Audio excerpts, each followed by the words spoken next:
அறிமுகம் உலகின் பிரம்மாண்டமான நிகழ்வு. நம்ம இந்த உலகத்திலே இருக்கிறதுலே பெரிய படைப்பாளியாகவும் இல்லைனா இருக்கிறதுலே ஒரு பெரிய ஜீனியஸாகவும் கூட இருக்கலாம். ஆனால் நம்ம மேபி ஒரு கோவப்பட்டோ இல்லை ஒரு எமோஷ்னலான பர்சனாக மாறியோ நம்ம எல்லாத்தையுமே இழக்கிறதுக்கான வாய்ப்பு இருக்குது. ஏன் நம்ம காசு கூட. அதே நேரத்தில் ஒரு அறிவும் இல்லாமல் எதுவுமே செய்யாமல் எதுவுமே தெரியாமல் ஜஸ்ட்டு அவனோட சாதா நடைமுறை மூலமாகவும் பழக்க வழக்கம் மூலமாகவும் ஒரு ஆளால் பயங்கரமாக காசு சம்பாதிக்க முடியும். இது கேட்க பயங்கர கிறுக்குத்தனமாக இருந்தாலும் இது உண்மையாகவே சாத்தியம் அப்படின்றது தான் இந்த புக்கில் நம்மளோட ஆத்தர் சொல்ல வராரு. ரொனால்ட் ஜேம்ஸ் ரீட் இவர் சாதாரணமாக ஒரு கேஸ் ஸ்டேஷனில், அதாவது ஒரு பெட்ரோல் பங்க்கில் வேலை செஞ்ச ஒரு ஆள் தான். இவரால் ஃபைனான்ஷியலாக பெருசாக என்ன செய்ய முடியும்னு நீங்கள் நினைக்கிறீங்க? நமக்கு தெரிஞ்சு ஒன்றுமே பண்ணியிருக்க முடியாது, சரியா? ஒரு 25 வருஷத்துக்கு அவர் வெறும் காரை வந்து ரிப்பேர் பண்ணியிருக்காரு அவரோட பெட்ரோல் பங்க்கில்.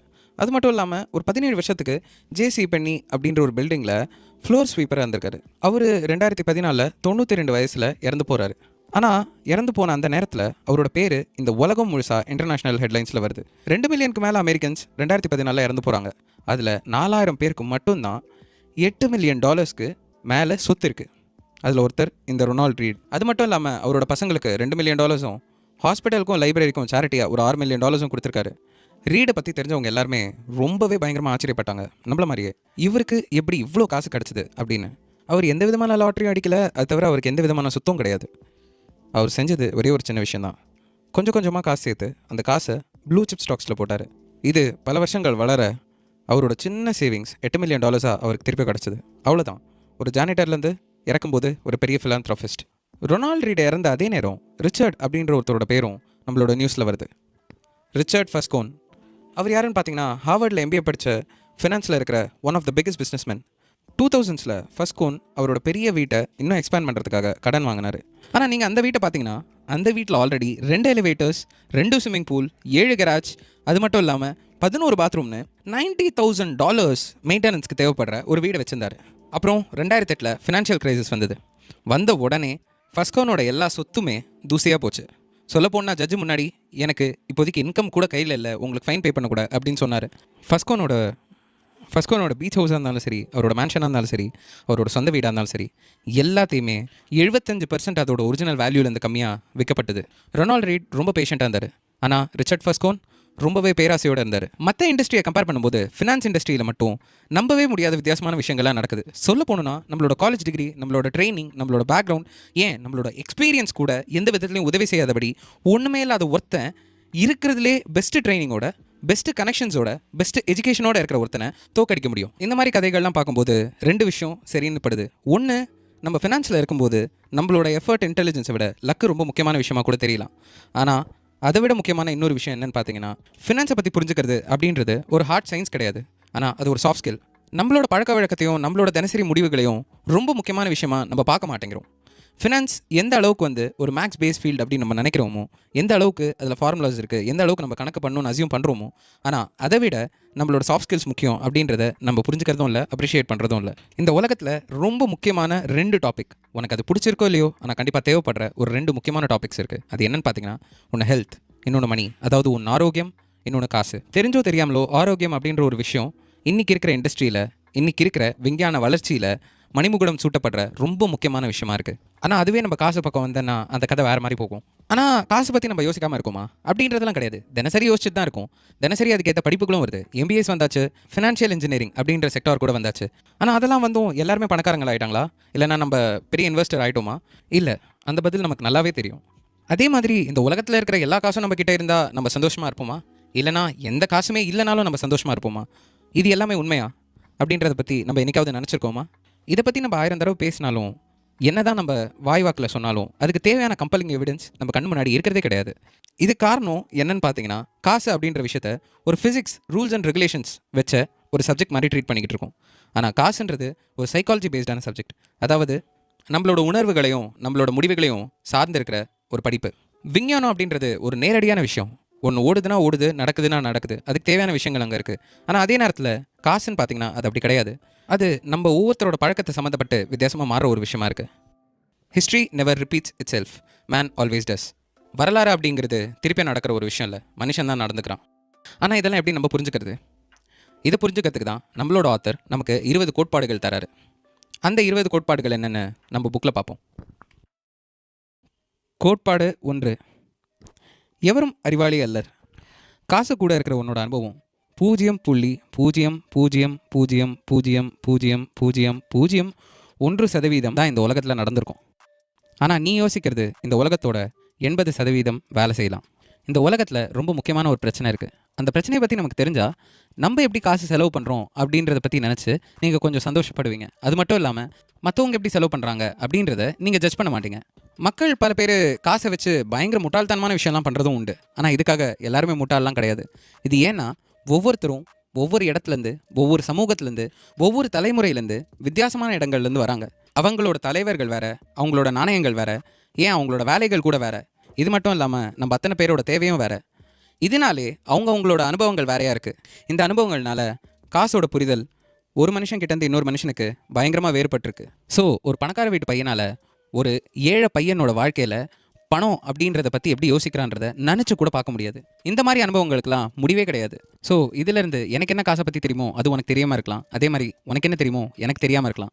இந்த ஒரு காரணத்தினாலே காசு அப்படின்ற ஒரு விஷயம் வரும்போது யாரும் அறிவாளியும் கிடையாது, அதே நேரத்தில் யாரும் முட்டாளும் கிடையாது. நம்மளோட அனுபவம்லாம் இந்த உலகத்தில் காசு கிட்ட இருக்கிறது 0.00000001% தான். ஆனால் நம்ம எப்படி யோசிக்கிறோமோ அதே அளவுக்கு 80% உலகமும் யோசிக்கலாம். ஆனால் நம்ம என்ன தான் யோசித்தாலும் இந்த உலகத்தில் நம்ம ஒரு விஷயத்தை நம்மளாக அனுபவிக்கலைன்னா அது எப்படி இருக்கும்னு உண்மையாகவே நம்மளால் சொல்ல முடியாது. 2006 2 எக்கனாமிஸ்ட் ஒரு பெரிய ரிசர்ச் பண்ணாங்க அமெரிக்கன்ஸ் மேலே. எப்படி அமெரிக்கன்ஸ் இன்வெஸ்ட் பண்ணுறாங்க அப்படின்றத பற்றி. சாதாரணமாக அமெரிக்கன்ஸ் எப்படி இன்வெஸ்ட் பண்ணுவாங்க, இல்லை சாதா மக்களே எப்படி பண்ணுவாங்க அப்படின்னு யோசிச்சிங்கன்னா அவங்களுக்கு அவங்களோட என் கோல் என்ன, அதாவது எங்கே போய் சேர போகிறாங்க, அவங்களுக்கு இப்போது இருக்கிறத வச்சு அதை எப்படி அடைய முடியும், இப்போது அதுக்கு தேவையான ரூட்ஸ் என்னென்ன இருக்குது அப்படின்னு பார்த்து தானே ஒருத்தர் இன்வெஸ்ட்மெண்ட் பண்ணும். ஆனால் நிறைய பேர் அப்படி தான் பண்ணலை. இந்த எக்கனாமிக்ஸோட ஸ்டடியை பார்த்தீங்கன்னா அதில் பல பேர் அவங்களோட சொந்த அனுபவங்களை வச்சு மட்டுமே இன்வெஸ்ட் பண்ணியிருக்கிறதா சொல்லப்படுது. சொல்ல போனோன்னா மக்கள் வாழ்க்கையில் எடுக்கிற ரிஸ்க்கு அவங்க சொந்த வரலாறு எப்படி இருக்கோ அது சம்மந்தப்பட்டு தான் ரிஸ்க் எடுக்கிறாங்க. இன்னும் சொல்ல போகணுன்னா நீங்கள் எந்த காலத்தில் பிறந்திருக்கீங்க அப்படின்றத பொறுத்து தான் உங்களுக்கு பலவிதமான நாலேஜ் இந்த உலகத்தில் வருது. 1970s பார்த்தீங்கன்னா நிறைய பேர் ஸ்டாக் மார்க்கெட்டில் இன்வெஸ்ட் பண்ணியிருந்தாங்க. அது மட்டும் இல்லாமல் அப்போது இன்வெஸ்ட் பண்ணவங்களுக்கு பல பேருக்கு லாபம். ஆனால் இதுவே நீங்கள் 1950s பிறந்திருந்தீங்கன்னா நீங்கள் ஸ்டாக் மார்க்கெட்டில் இன்ஃப்ளேஷனால் இன்வெஸ்ட் பண்ணுறதுக்கான வாய்ப்பே இல்லை. ஆனால் நீங்கள் 1950 பிறந்திருந்தாலும் 1970s இருக்கிறத அனுபவிச்சிருக்கலாம். ஆனால் பல பேர் அப்போ பிறந்தவங்க அதை நம்பலை, இன்வெஸ்ட் பண்ணலை. அதே நேரத்தில் நீங்கள் 1990s பிறந்திருந்தா உங்களுக்கு இன்ஃப்ளேஷன்னா என்னன்னே தெரியாமல் இருக்கிறதுக்கான வாய்ப்புகள் இருக்குது. ஏன்னா அந்த அளவுக்கு ஒரு நல்ல வளர்ச்சி ஷேர் மார்க்கெட்டில் இருந்தது. ஸோ இப்படிப்பட்ட அனுபவங்கள்னால நமக்கு என்ன பிரச்சனை? ஒரு அனுபவத்தினால நம்மளை சுற்றி ஒரே விதமான கதையை சொல்லிவிட்டு அந்த ஒரு கதை மூலமாக தான் நம்மளோட முடிவு எல்லாமே எடுக்கிறோம். இது உண்மையான பார்க்கணுமா? ஒரு சிம்பிள் எக்ஸாம்பிள், லாட்ரி டிக்கெட்ஸ். எந்த நாடாக இருந்தாலும் சரி லாட்ரி அப்படின்ற ஒரு விஷயத்துக்கு ஒரு தனி கிரேஸே உண்டு. ஏன்னா நீங்கள் ஜெயிச்சிங்கன்னா ஒரே நாளில் நீங்கள் பெரிய பணக்காரன் ஆளான்ற ஒரு காரணத்துக்காக. ஆனால் இதில் முக்கியமான விஷயம் என்னென்னா இது வாங்கிறது யாருன்னு பார்த்தீங்கன்னா இருக்கிறதுலே அடிமட்டமான ஏழையாக இருப்பாங்க. அமெரிக்காவில் பார்த்தீங்கன்னா அவங்களோட வீடியோ கேம்ஸ், மியூசிக், கேசட்ஸ், அவங்களோட ரெகுலர் லைஃப், புக்ஸு இதுக்கெல்லாம் சேர்த்து அதை விட அதிகமாக தான் லாட்ரி டிக்கெட்டுக்கு ஸ்பெண்ட் பண்ணுறாங்க ஏழைங்க. அது எவ்வளோன்னு பார்த்தீங்கன்னா மினிமம் $412 லாட்ரி டிக்கெட்ஸ்க்கு ஸ்பெண்ட் பண்ணுறாங்க. ஆனால் அதே நேரத்தில் இன்னொரு ஸ்டடியை பார்த்தீங்கன்னா 40% அமெரிக்கன்ஸ்க்கு ஒரு அவசர உதவிக்காக $400 அவங்களால உடனே சேர்க்க முடியாது. ஸோ சொல்ல போகணுன்னா அவங்களால எந்த காசை அவசரத்துக்கு சேர்த்தோ அவசரத்துக்கு செலவு பண்ண முடியாதோ அதே காசை தான் பல கோடியில் ஒரு முறை ஜெயிக்கிற ஒரு லாட்ரி டிக்கெட்டுக்காக செலவு பண்ணுறாங்க. இது நம்ம இப்போ கேட்கும்போது ரொம்ப முட்டாள்தனமான ஒரு விஷயமா தெரியலாம். ஆனால் நீங்கள் வேறு ஒரு இடத்துலேருந்து பார்த்தீங்கன்னா அவங்க சொல்கிறது என்னென்னு உங்களால் புரிஞ்சுக்க முடியும். நான் ஒரு சராசரியான மனுஷனாக இருக்கும்போது என்னோட தேவைகள் எதுவுமே பூர்த்தி செய்யாத போது ஒரு சந்தோஷமான வீடோ இல்லைனா முதல்ல ஒரு சேஃபான வீடோ இல்லைனா கடன் இல்லாத ஒரு படிப்போ எங்களால் படிக்கவும் முடியாது, சாதா வாழ்க்கையும் எங்களால் வாழவும் முடியாது. மேல்தட்டு மக்களும் நடுத்தர மக்களும் சகஜமாக எடுத்துக்கிற அந்த வாழ்க்கை எங்களுக்கு ஒரு நாள் என்னைக்காவது ஒரு நாள் கனவுலேருந்து நிஜமாக மாறாதான்னு வெயிட் பண்ணி தான் அந்த லாட்ரி டிக்கெட்ஸ் வாங்குறது. இப்போ இதை கேட்கும்போது உங்களுக்கு அவங்க ஏன் செய்கிறாங்க அப்படின்றது தெளிவாகவே புரிஞ்சிருக்கும். ஆனால் இந்த காரணத்தை நீங்கள் ஒத்துக்கணுன்ற அவசியம்லாம் இல்லை. ஆனால் என்னதான் இருந்தாலும் அதை நீங்கள் அனுபவிக்கலை. அதனால் நீங்கள் அந்த மனுஷனாக மாறுறதுக்கான 1000 வாய்ப்புகள் இருக்குது.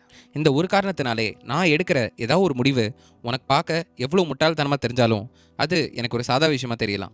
இது யாருக்கு தெளிவாக புரிஞ்சிருக்கோ அவனால் மட்டும்தான் காசு ரீதியாகவும் பொருளாதார ரீதியாகவும் சரியான முடிவுகளை எடுக்க முடியும். நாய்கள் எல்லாமே 10,000 வருஷத்துக்கு முன்னாடி வளர்க்கப்பட்ட ஒரு பிராணி. ஆனால் இன்னி வரைக்கும் அதுக்கு அந்த காலத்தில் இருக்கிற ஓநாய்களோட பலவிதமான பழக்க வழக்கங்கள் இன்னும் இருந்துட்டு தான் இருக்குது. ஆனால் அந்த மாதிரி தான் நம்ம மனுஷங்களும், சரிதானே? இருந்தாலும் நம்ம மனுஷங்க எல்லாருமே அவங்களோட 20 வயசுலேருந்து 50 வயசில் இருக்கிற அனுபவத்தை வச்சு மட்டுமே அவங்க வாழ்க்கையில் பலவிதமான முடிவுகளை எடுக்கிறாங்க. இதனால தான் இங்கே யாரும் முட்டாளும் இல்லை, அதே நேரத்தில் யாரும் அறிவாளியும் இல்லை. இப்போது பில்கேட்ஸ் எப்படி பெரிய பணக்காரன் ஆனார் அப்படின்றத நம்ம அடுத்த அத்தியாயத்தில் தெரிஞ்சுப்போம். கோட்பாடு 2, அதிர்ஷ்டமும் இடர்பாடும். நம்ம இங்கே பார்க்குற எதுவுமே நல்ல விஷயமும் கிடையாது, அதே நேரத்தில் ஒரு கெட்ட விஷயமும் கிடையாது. ஆபத்தும் அதிர்ஷ்டமும் இந்த உலகத்தில் அண்ணன் தம்பிங்க மாதிரி, ரெண்டுமே உண்மையான விஷயம். நம்ம எடுக்கிற ஒவ்வொரு முடிவுலையும் இது ரெண்டுமே என்றைக்குமே கலந்து வந்துட்டு தான் இருக்கும். அது மட்டும் இல்லாமல் எந்த அளவுக்கு அதிர்ஷ்டம் இருக்குமோ அதே அளவுக்கு ஆபத்தும் உண்டு, எந்த அளவுக்கு ஆபத்து இருக்குமோ அதே அளவுக்கு அதிர்ஷ்டமும் உண்டு. பில்கேட்ஸ் இந்த காலகட்டத்தில் பில்கேட்ஸ் எந்த ஸ்கூலுக்கு போனாரோ அந்த ஸ்கூலில் கம்ப்யூட்டர் இருந்தது. இந்த காலத்தில் நம்ம எல்லார் வீட்லேயும் இருக்கும். ஆனால் 1965 பார்த்தீங்கன்னா உலகத்திலே ஒரு சில இடத்துல மட்டும்தான் கம்ப்யூட்டர்ஸ் இருந்தது. அண்ட் அது பில்கேட்ஸ் போன லேக் சைட் ஸ்கூல். பில்கேட்ஸ்க்கு எந்த அளவுக்கு கம்ப்யூட்டரில் இன்ட்ரெஸ்ட் இருந்ததோ அவரோட ஃப்ரெண்ட் பால் ஆலனுக்கும் பயங்கரமான இன்ட்ரெஸ்ட் இருந்தது. அதனால 2 பேர் பயங்கர திக் ஃப்ரெண்ட்ஸ் ஆனாங்க. பால் ஆலன் கிட்ட பில்கேட்ஸ் ஒரு ஃபார்ச்சூன் மேகசின் காட்டி இந்த மாதிரி ஒரு பெரிய கம்பெனியாக நம்ம ஆகிறதுக்கு வாய்ப்பு இருக்கா அப்படின்னு கேட்டார். பால் ஆலனுக்கு இதை பற்றி ஒன்றுமே புரியல அப்படின்ட்டாரு. கண்டிப்பாக ஒரு நாள் நம்ம ஒரு பெரிய கம்ப்யூட்டர் கம்பெனி ஆரம்பிக்கணும் அப்படின்னு பில்கேட்ஸ் சொன்னாராம். அதுக்கு மேலே நீங்கள் நடந்த எல்லாமே பார்த்தீங்கன்னா வரலாறு தான். 1968 303 மில்லியன் பீப்புள் ஹை ஸ்கூலில் படிச்சுட்டு இருந்தாங்க. அதில் 18 மில்லியன் பீப்புள் யுனைடெட் ஸ்டேட்ஸில் மட்டும் இருந்தாங்க. 270,000 பீப்புள் வாஷிங்டன் ஸ்டேட்டில் இருந்தாங்க.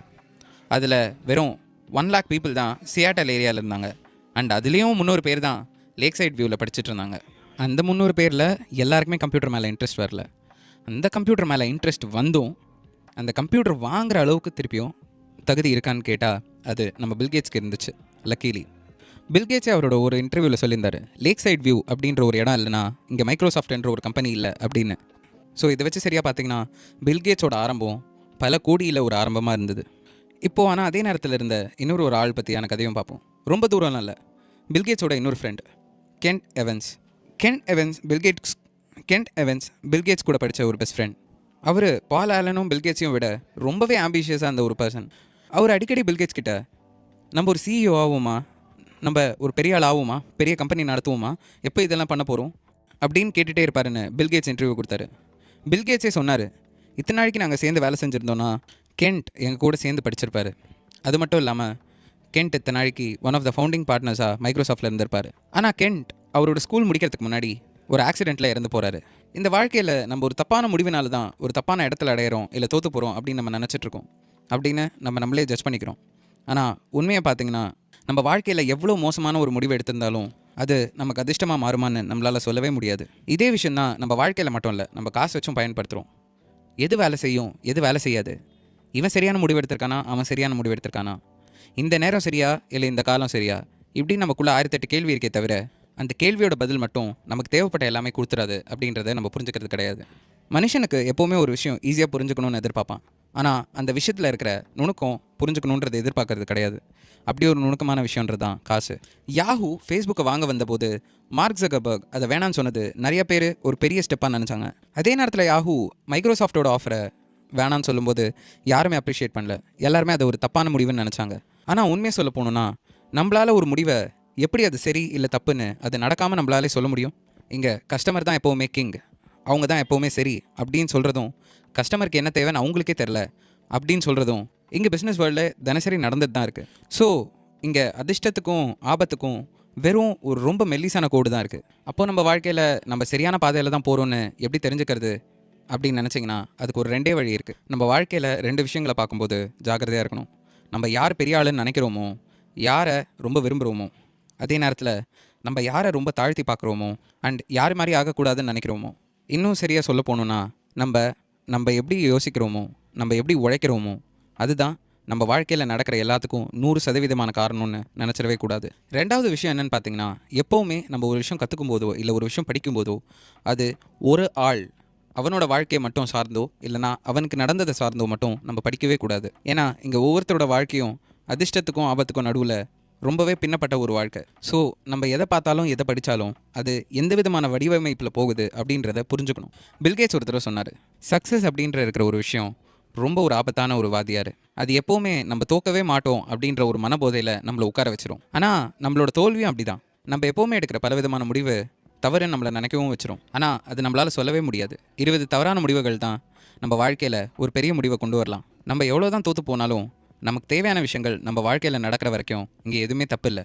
ஆனால் இதை நம்ம பொருளாதார ரீதியாகவும் காசை வச்சும் எப்படி கற்றுக்கணுன்னா, நம்ம எடுக்கிற ஒவ்வொரு முடிவும் நம்ம தோற்று போனாலும் அதை எந்த அளவுக்கு நம்மளை தாக்கப்படுத்துது அப்படின்றத புரிஞ்சுக்கிட்டு அந்த முடிவுகளை எடுத்தாலே போதும். நம்ம ஜெயிச்சோன்னா நம்மளோட அதிர்ஷ்டம் அதில் ஒரு பெரிய பங்கு கொடுத்துருக்கு அப்படின்றதும் நம்ம புரிஞ்சுக்கணும். ஆனால் அதே நேரத்தில் தோற்று போனோன்னா நம்மளையே தப்பாக தீர்மானிக்காமல் அடுத்தது என்ன செய்யலான்றதை பற்றி யோசித்து செயல்பட தெரிஞ்சிருக்கணும். ஸோ இந்த உலகத்தில் நம்ம பார்க்குற அளவுக்கு எதுவும் நல்லதும் கிடையாது, ஆனால் கெட்டதும் கிடையாது. இப்போது அடுத்த அத்தியாயத்தில் ஒரு 2 பேர் அவங்களோட அதிர்ஷ்டத்தை எவ்வளோ தூரம் தள்ளி விட்டாங்க அப்படின்றத நம்ம பார்க்கலாம். கோட்பாடு 3. நிறையாத தேவை. பணக்காரர்கள் முட்டாள்தனமான காரியங்களை செய்கின்ற நேரம். ஷட்டர் ஐலாண்டில் பில்லியனர் பார்ட்டி ஒன்று நடக்கும்போது கர்ட் வானகெட் அவரோட ஃப்ரெண்டு ஜோசப் ஹெல்லர் கிட்ட ஒரு விஷயம் சொல்கிறாரு. அந்த பார்ட்டியோட ஹோஸ்ட் அங்கே இருக்கிற hedge fund manager Heller release பண்ண கேட்ச் 22 அப்படின்ற புக்கை விட அதிகமாக அன்றைக்கி ஒரு நாள் காசு சம்பாதிச்சிருக்காரு அப்படின்னு. ஆனால் இதுக்கு ஹெல்லர் ரொம்ப வியப்பான ஒரு பதில் சொன்னார். ஆமாம், உண்மைதான். ஆனால் என்கிட்ட இருக்கிற ஒரு விஷயம் அவர்கிட்ட கண்டிப்பாக இருக்காது, அது போதும்னு நினைக்கிறது அப்படின்னு ஒரு முக்கியமான பதில் சொன்னார் ஜோசப் ஹெல்லர். நம்ம இதை கொஞ்சம் யோசிச்சு பார்த்தோன்னா எவ்வளோ முக்கியமான விஷயம் அப்படின்றத நம்ம புரிஞ்சுக்க வேண்டியது இந்த விஷயம். போதும் அப்படிங்கிற வார்த்தை எவ்வளோ ஒரு சக்தி வாய்ந்த வார்த்தை அப்படின்றது பல பேருக்கு புரியலை. அந்த ஒரு வார்த்தைனால எத்தனை பேரோட வாழ்க்கை மாறலான்றதும் பல பேருக்கு புரியலை. பல பணக்காரங்களும் சரி, பல ஏழைங்களும் சரி, இவங்களுக்கு அவங்களோட ஆசை மேலே எல்லை இல்லாமல் வாழ்ந்துட்டுருக்காங்க அப்படின்றது 100க்கு 100 உண்மைதான். லாட்ரி டிக்கெட்டில் வருஷம் காசு இழக்கிற ஒரு ஏழையாக இருந்தாலும் சரி, இல்லைனா இருக்கிறதுலே பணக்காரனாக இருந்து வாழ்க்கையை தொலைச்ச அந்த ஹர்ஷத் மேத்தாவாக இருந்தாலும் சரி, போதுன்ற ஒரு வார்த்தை எவ்வளோ ஒரு அறிவாளியான ஒரு சக்தி வாய்ந்த விஷயம் அப்படின்றத புரிஞ்சுக்க முடியுது. ராஜத் குப்தா வெறும் அனாதையா ஒரு சாதா சின்ன பையனாக இருந்த ஒரு மனுஷன் அவரோட 40 வயசில் மெக்கன்சி அப்படின்ற ஒரு பெரிய கன்சல்டிங் ஃபர்மோட சிஇஓவாக இருந்தார். 2008 குப்தாவோட ஒர்த்து மட்டுமே $100 மில்லியன் இருந்தது. குப்தாவால் அவரோட வாழ்க்கையில் அப்படி ஒரு காசு வச்சு எதை வேணால் வாங்கியிருக்க முடியும். ஆனால் குப்தாவுக்கு ஜஸ்ட் மில்லியனராக இருக்கணுன்றது மட்டும் ஆசை இல்லை, அவர் ஒரு பெரிய பில்லியனராக இருக்கணும்னு ஆசைப்பட்டார். 2008 கோல்ட்மேன் ஷாக்ஸ் பேங்க் இழுத்து மூடுற நிலமையில் இருந்தது. அந்த நேரத்தில் வாரன் பஃபே ஒரு $5 பில்லியன் அதில் இன்வெஸ்ட் பண்ணலான்னு இருந்தார், அதுக்கு ஹெல்ப் பண்ணுறதுக்காக. இந்த நியூஸ் பப்ளிக்கு முன்னாடியே ராஜத் குப்தாவுக்கு தெரிஞ்சு போச்சு, அவர் போர்ட் ஆஃப் மெம்பர்ஸில் இருந்ததுனால. ராஜத் குப்தா அந்த விஷயம் நடக்கிறதுக்கு முன்னாடியே 1,75,000 ஷேர்ஸ் அந்த கம்பெனி இது வாங்கினார். வாரன் பஃபேவும் சொன்ன மாதிரி பப்ளிக் கிட்ட அனௌன்ஸ் பண்ணிட்டு அந்த பேங்க்கை பேக்கப் பண்ணார். ராஜத் குப்தாக்கு இதில் $17 மில்லியன் லாபம் கிடச்சிது. அதே நேரத்தில் அவரோட ஹெட்ஜ் ஃபண்ட் மேனேஜர் ராஜரத்னத்துக்கு $1 மில்லியன் இமீடியட்டாக ப்ராஃபிட் கிடச்சிது. ஆனால் அதே நேரத்தில் போலீஸ்க்கு இதை விட பெஸ்ட் எவிடன்ஸ் கிடைக்கவே இல்லை. ஸோ ராஜத் குப்தாவும் ராஜரத்னமும் இன்சைடர் ட்ரேடிங்காக ஜெயிலுக்கு போனாங்க. இந்த உலகத்தில் ராஜத் குப்தா மாதிரி பல பேர் இன்னும் இருந்துட்டு தான் இருக்காங்க. நீங்கள் ராஜத் குப்தாவை ஒரு கிரிமினல்னு கூட நினைக்கலாம், ஆமாம் அது உண்மைதான். ஆனால் அவங்களோட பேர், அதிகாரம், பணம், அந்தஸ்து, சுதந்திரம் எல்லாத்தையுமே விட்டு கொடுத்து அதிகம் வேணுன்ற ஒரே ஒரு காரணத்துக்காக அவங்களோட வாழ்க்கையை அவங்க இழந்தாங்க. இப்படிப்பட்ட ஒரு பழக்கம் நம்ம மக்கள் எல்லாருக்கிட்டையும் இருக்குன்றது 100க்கு 100 உண்மை. இது எல்லாத்துக்குமே அடிப்படை காரணம் என்னன்னு நினச்சிங்கன்னா, போதும் அப்படின்ற எண்ணம் நம்மக்கிட்ட இல்லாதது தான். இதிலிருந்து நம்ம 4 விஷயம் கற்றுக்கணும். மொதல் விஷயம், இருக்கிறதுலே கஷ்டமான பொருளாதார கல்வி நம்ம எந்த இடத்துல நம்மளோட இலக்கை நிறுத்தணும் அப்படின்னு தெரிஞ்சுக்கிறது. நம்ம காசு அப்படின்ற விஷயம் சம்பாதிக்க நம்ம அது கூடவே சம்பாதிக்க போகிற 2 முக்கியமான விஷயத்தை மறக்கவே கூடாது. ஒன்று அந்தஸ்து, இன்னொன்று பகை. நம்ம எந்த அளவுக்கு மேலே போகிறோமோ அந்த அளவுக்கு நம்மளை தேடி பகை வந்துகிட்டே இருக்கும். எந்த அளவுக்கு பகை இருக்கோ அதே அளவுக்கு நம்ம எடுத்து வைக்கிற அடுத்த படிக்கு ஆபத்து ரொம்பவே அதிகமாக இருக்கும்.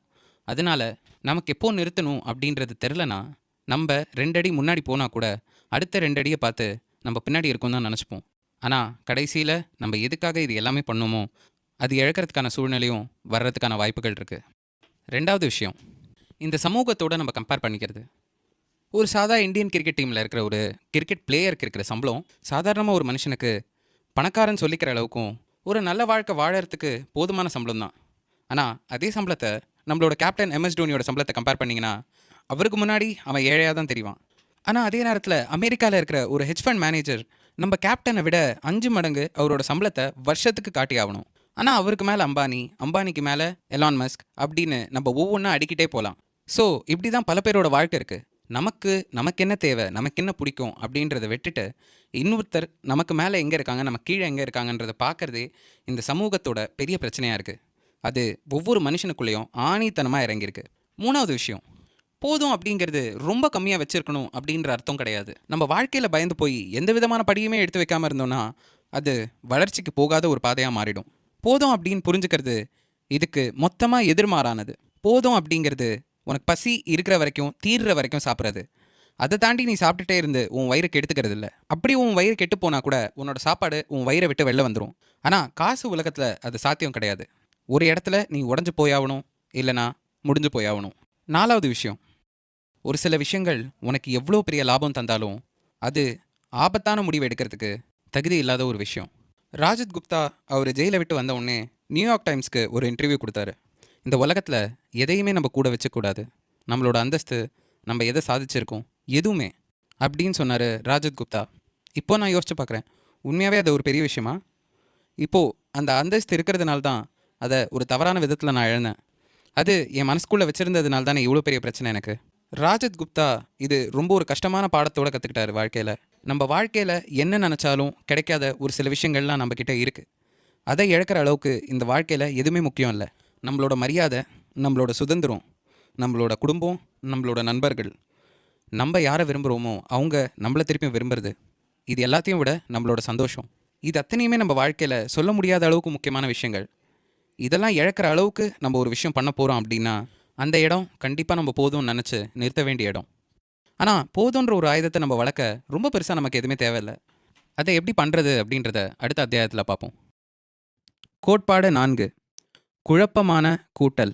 வாரன் பஃபெட்டோட சொத்து $84.5 பில்லியன். ஆனால் அதில் $81.5 பில்லியன் அவரோட 65வது பிறந்த நாள் கழிச்சு தான் வந்தது. இந்த மாதிரி சில விஷயங்களை நம்ம மனசால் எண்ணி பார்க்கவே முடியாது. ஒரு சில விஷயங்கள்லேருந்து நம்ம கற்றுக்கிற பாடங்கள் அதுக்கு சம்மந்தப்படாத ஒரு துறைக்கு ரொம்ப முக்கியமான விஷயங்களை சொல்லிக் கொடுக்கலாம். பனிக்காலம் அப்படின்ற ஒரு விஷயம் நம்ம கண்டிப்பாக கேள்விப்பட்டிருக்கோம்.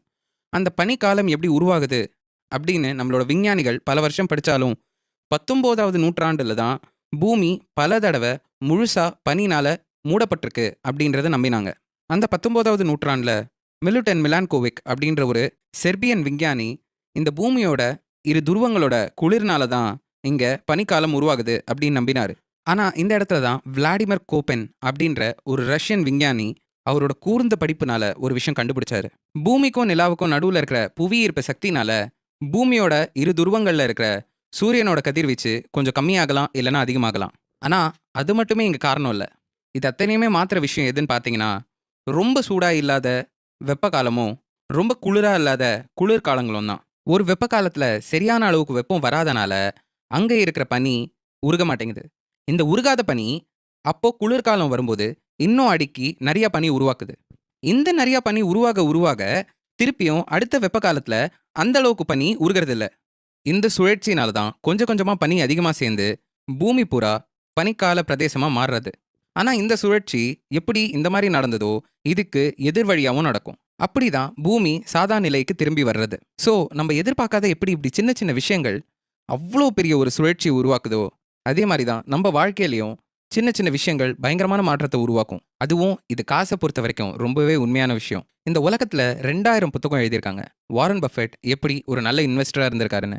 ஆனால் ஒரு சில புத்தகம் மட்டும்தான் வாரன் பஃபெட் ஒரு நல்ல இன்வெஸ்டராக இருந்ததுக்கு காரணம் அவர் வெறும் ஒரு இன்வெஸ்டராக இருந்ததுனால மட்டும் இல்லை, அவரோட சின்ன வயசுலேருந்தே ஒரு இன்வெஸ்டராக இருந்ததுனால தான். வாரன் பஃபெட்டோட $84.5 பில்லியன் ஆஃப் சொத்துல அவரோட $81.5 பில்லியன் அவரோட 65வது வயசு கழிச்சு தான் அவர் சம்பாதிச்சதே.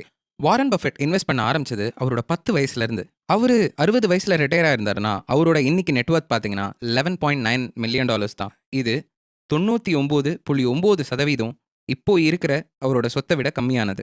அவரோட திறமை இன்வெஸ்டிங்காக இருந்தாலும் அவரோட ஆயுதம் நேரமாக தான் இருந்தது. அவர் எத்தனை காலத்துக்கு அவரோட இன்வெஸ்ட்மெண்ட்டை பண்ணிகிட்டே இருந்தாரோ அத்தனை காலம் அந்த இன்வெஸ்ட்மெண்ட் அடுக்கி அடுக்கி அடுக்கி மேலுக்கு மேல் இரட்டிப்பாகவும் ஏன் பல மடங்காகவும் மாறி இன்னைக்கு அவரை உலகத்தில் பெரிய பணக்காரனாகவே மாற்றிருக்கு. ஜிம் சைமன்ஸ் அப்படின்ற ஒரு இன்வெஸ்டர் அவர் வருஷா வருஷம் 66% ப்ராஃபிட் பார்த்தாரு. ஆனால் ஜிம் சைமன்ஸோட சொத்து பார்த்தீங்கன்னா வாரன் பஃபெட்டை விட 75% கம்மி. ஏன்னு பார்த்தீங்கன்னா ஜிம் சைமன்ஸ் அவரோட 50 வயசுலேருந்து தான் இன்வெஸ்ட் பண்ண ஆரம்பித்தார். அப்புறம் அவரோட 70 வயசில் ரிட்டையர் ஆகிட்டார். ஒரு பனிக்கால பிரதேசம் உருவாகணுன்னாலோ இல்லைனா வாரன் பஃபெட் அளவுக்கு வெற்றி பெறணுன்னாலோ அதுக்கு தேவைப்படுறது காலத்தோட உதவியோட பல மடங்கு வளர்ந்துட்டு போகிற நம்ம கண்ணுக்கு தெரியாத ஒரு சில விஷயங்கள் தான். 1999 ஆப்பிளோட ஐமேக் கிட்ட 6 GB ஆஃப் ஸ்டோரேஜ் இருந்துச்சு. 2003ல் 120 ஜிபி ஆஃப் ஸ்டோரேஜ் பவர் மேக்ல இருந்தது. 2006ல் 250 ஜிபி நியூ ஐமேக்ல இருந்தது. 2011ல் 4 டெராபைட் ஹார்ட் டிரைவ் வந்தது. 2017ல் 60 டெராபைட் ஹார்ட் டிரைவ் வந்தது. 2019ல் 100 டெராபைட் ஹார்ட் டிரைவ்ஸ் வர ஆரம்பிச்சாச்சு. 1950ஸ்ல இருந்த கம்ப்யூட்டர் பிடிச்ச ஒரு ஆள்கிட்ட நீங்கள் கேட்டிருந்தீங்கன்னா அவர் 20 வருஷத்துக்கு ஹார்ட் டிரைவோட ஸ்பேஸ் மேபி 1000 மடங்கு அதிகமாக இருக்கலாம் அப்படின்னு சொல்லியிருப்பாரு. எதுவுமே தெரியாத ஒருத்தன் 10,000 மடங்கு அதிகமாக இருக்கலாம் அப்படின்னு சொல்லியிருப்பான். ஆனால் யாருமே 30 மில்லியன் டைம்ஸ் அதிகமாகும்னு அவங்களோட வாழ்நாளில் நினச்சி பார்த்துருக்கவே மாட்டாங்க. பில்கேட்ஸ் 2004ல் ஜிமெயில் கிட்ட எதுக்கு எல்லாருக்குமே தேவையில்லாமல் 1 ஜிபி ஸ்டோரேஜ் கொடுக்கணும் அப்படின்னு கேள்வி கேட்டார். ஆனால் இன்னைக்கு நம்மளோட ஃபோனில் அதை விட அதிகமாகவே இருக்குது. நம்ம மூளைக்கு 8 + 8 + 8 + 8 + 8 அப்படின்னு நம்ம 9 தடவை ப்ளஸ் பண்ண சொன்னால் நம்ம அது யோசிச்சு சொல்கிறதுக்கான கெப்பாசிட்டி இம்மீடியட்டாக இருக்குது. ஆனால் அதே 8 9 தடவை மல்டிப்ளை பண்ண சொன்னால் நம்ம மூளைனால உடனடியாக அதை எடுத்துக்கவே முடியாது. இதே மாதிரி தான் காசில் ஒரு சில விஷயங்கள் நம்ம மனசுக்கும் நம்ம மூளைக்கும் நினச்சி பார்க்க முடியாத விஷயங்களாக இருக்கும். வாரன் பஃபெட் மேலே 2000 புக்கு எழுதினாலும் எந்த புக்லேயுமே 100 வருஷத்தில் முக்காவாசி நாட்கள் வெறும் இன்வெஸ்ட்மெண்ட் மட்டுமே பண்ணியிருக்காரு அப்படின்றது போடவே இல்லை. இன்வெஸ்ட்மெண்ட் பற்றியும் காசை பற்றியும் ஸ்டாக் மார்க்கெட் பற்றியும் மணி சைக்கிள் பற்றியும் ஏன் பொருளாதாரத்தை பற்றியும் 1000 புத்தகம் எழுதினாலும் ஷட் அப் அண்ட் வெயிட் அப்படின்றத விட முக்கியமான புத்தகம் எதுவுமே இல்லைன்னு நினைக்கிறாரு நம்மளோட ஆத்தர்.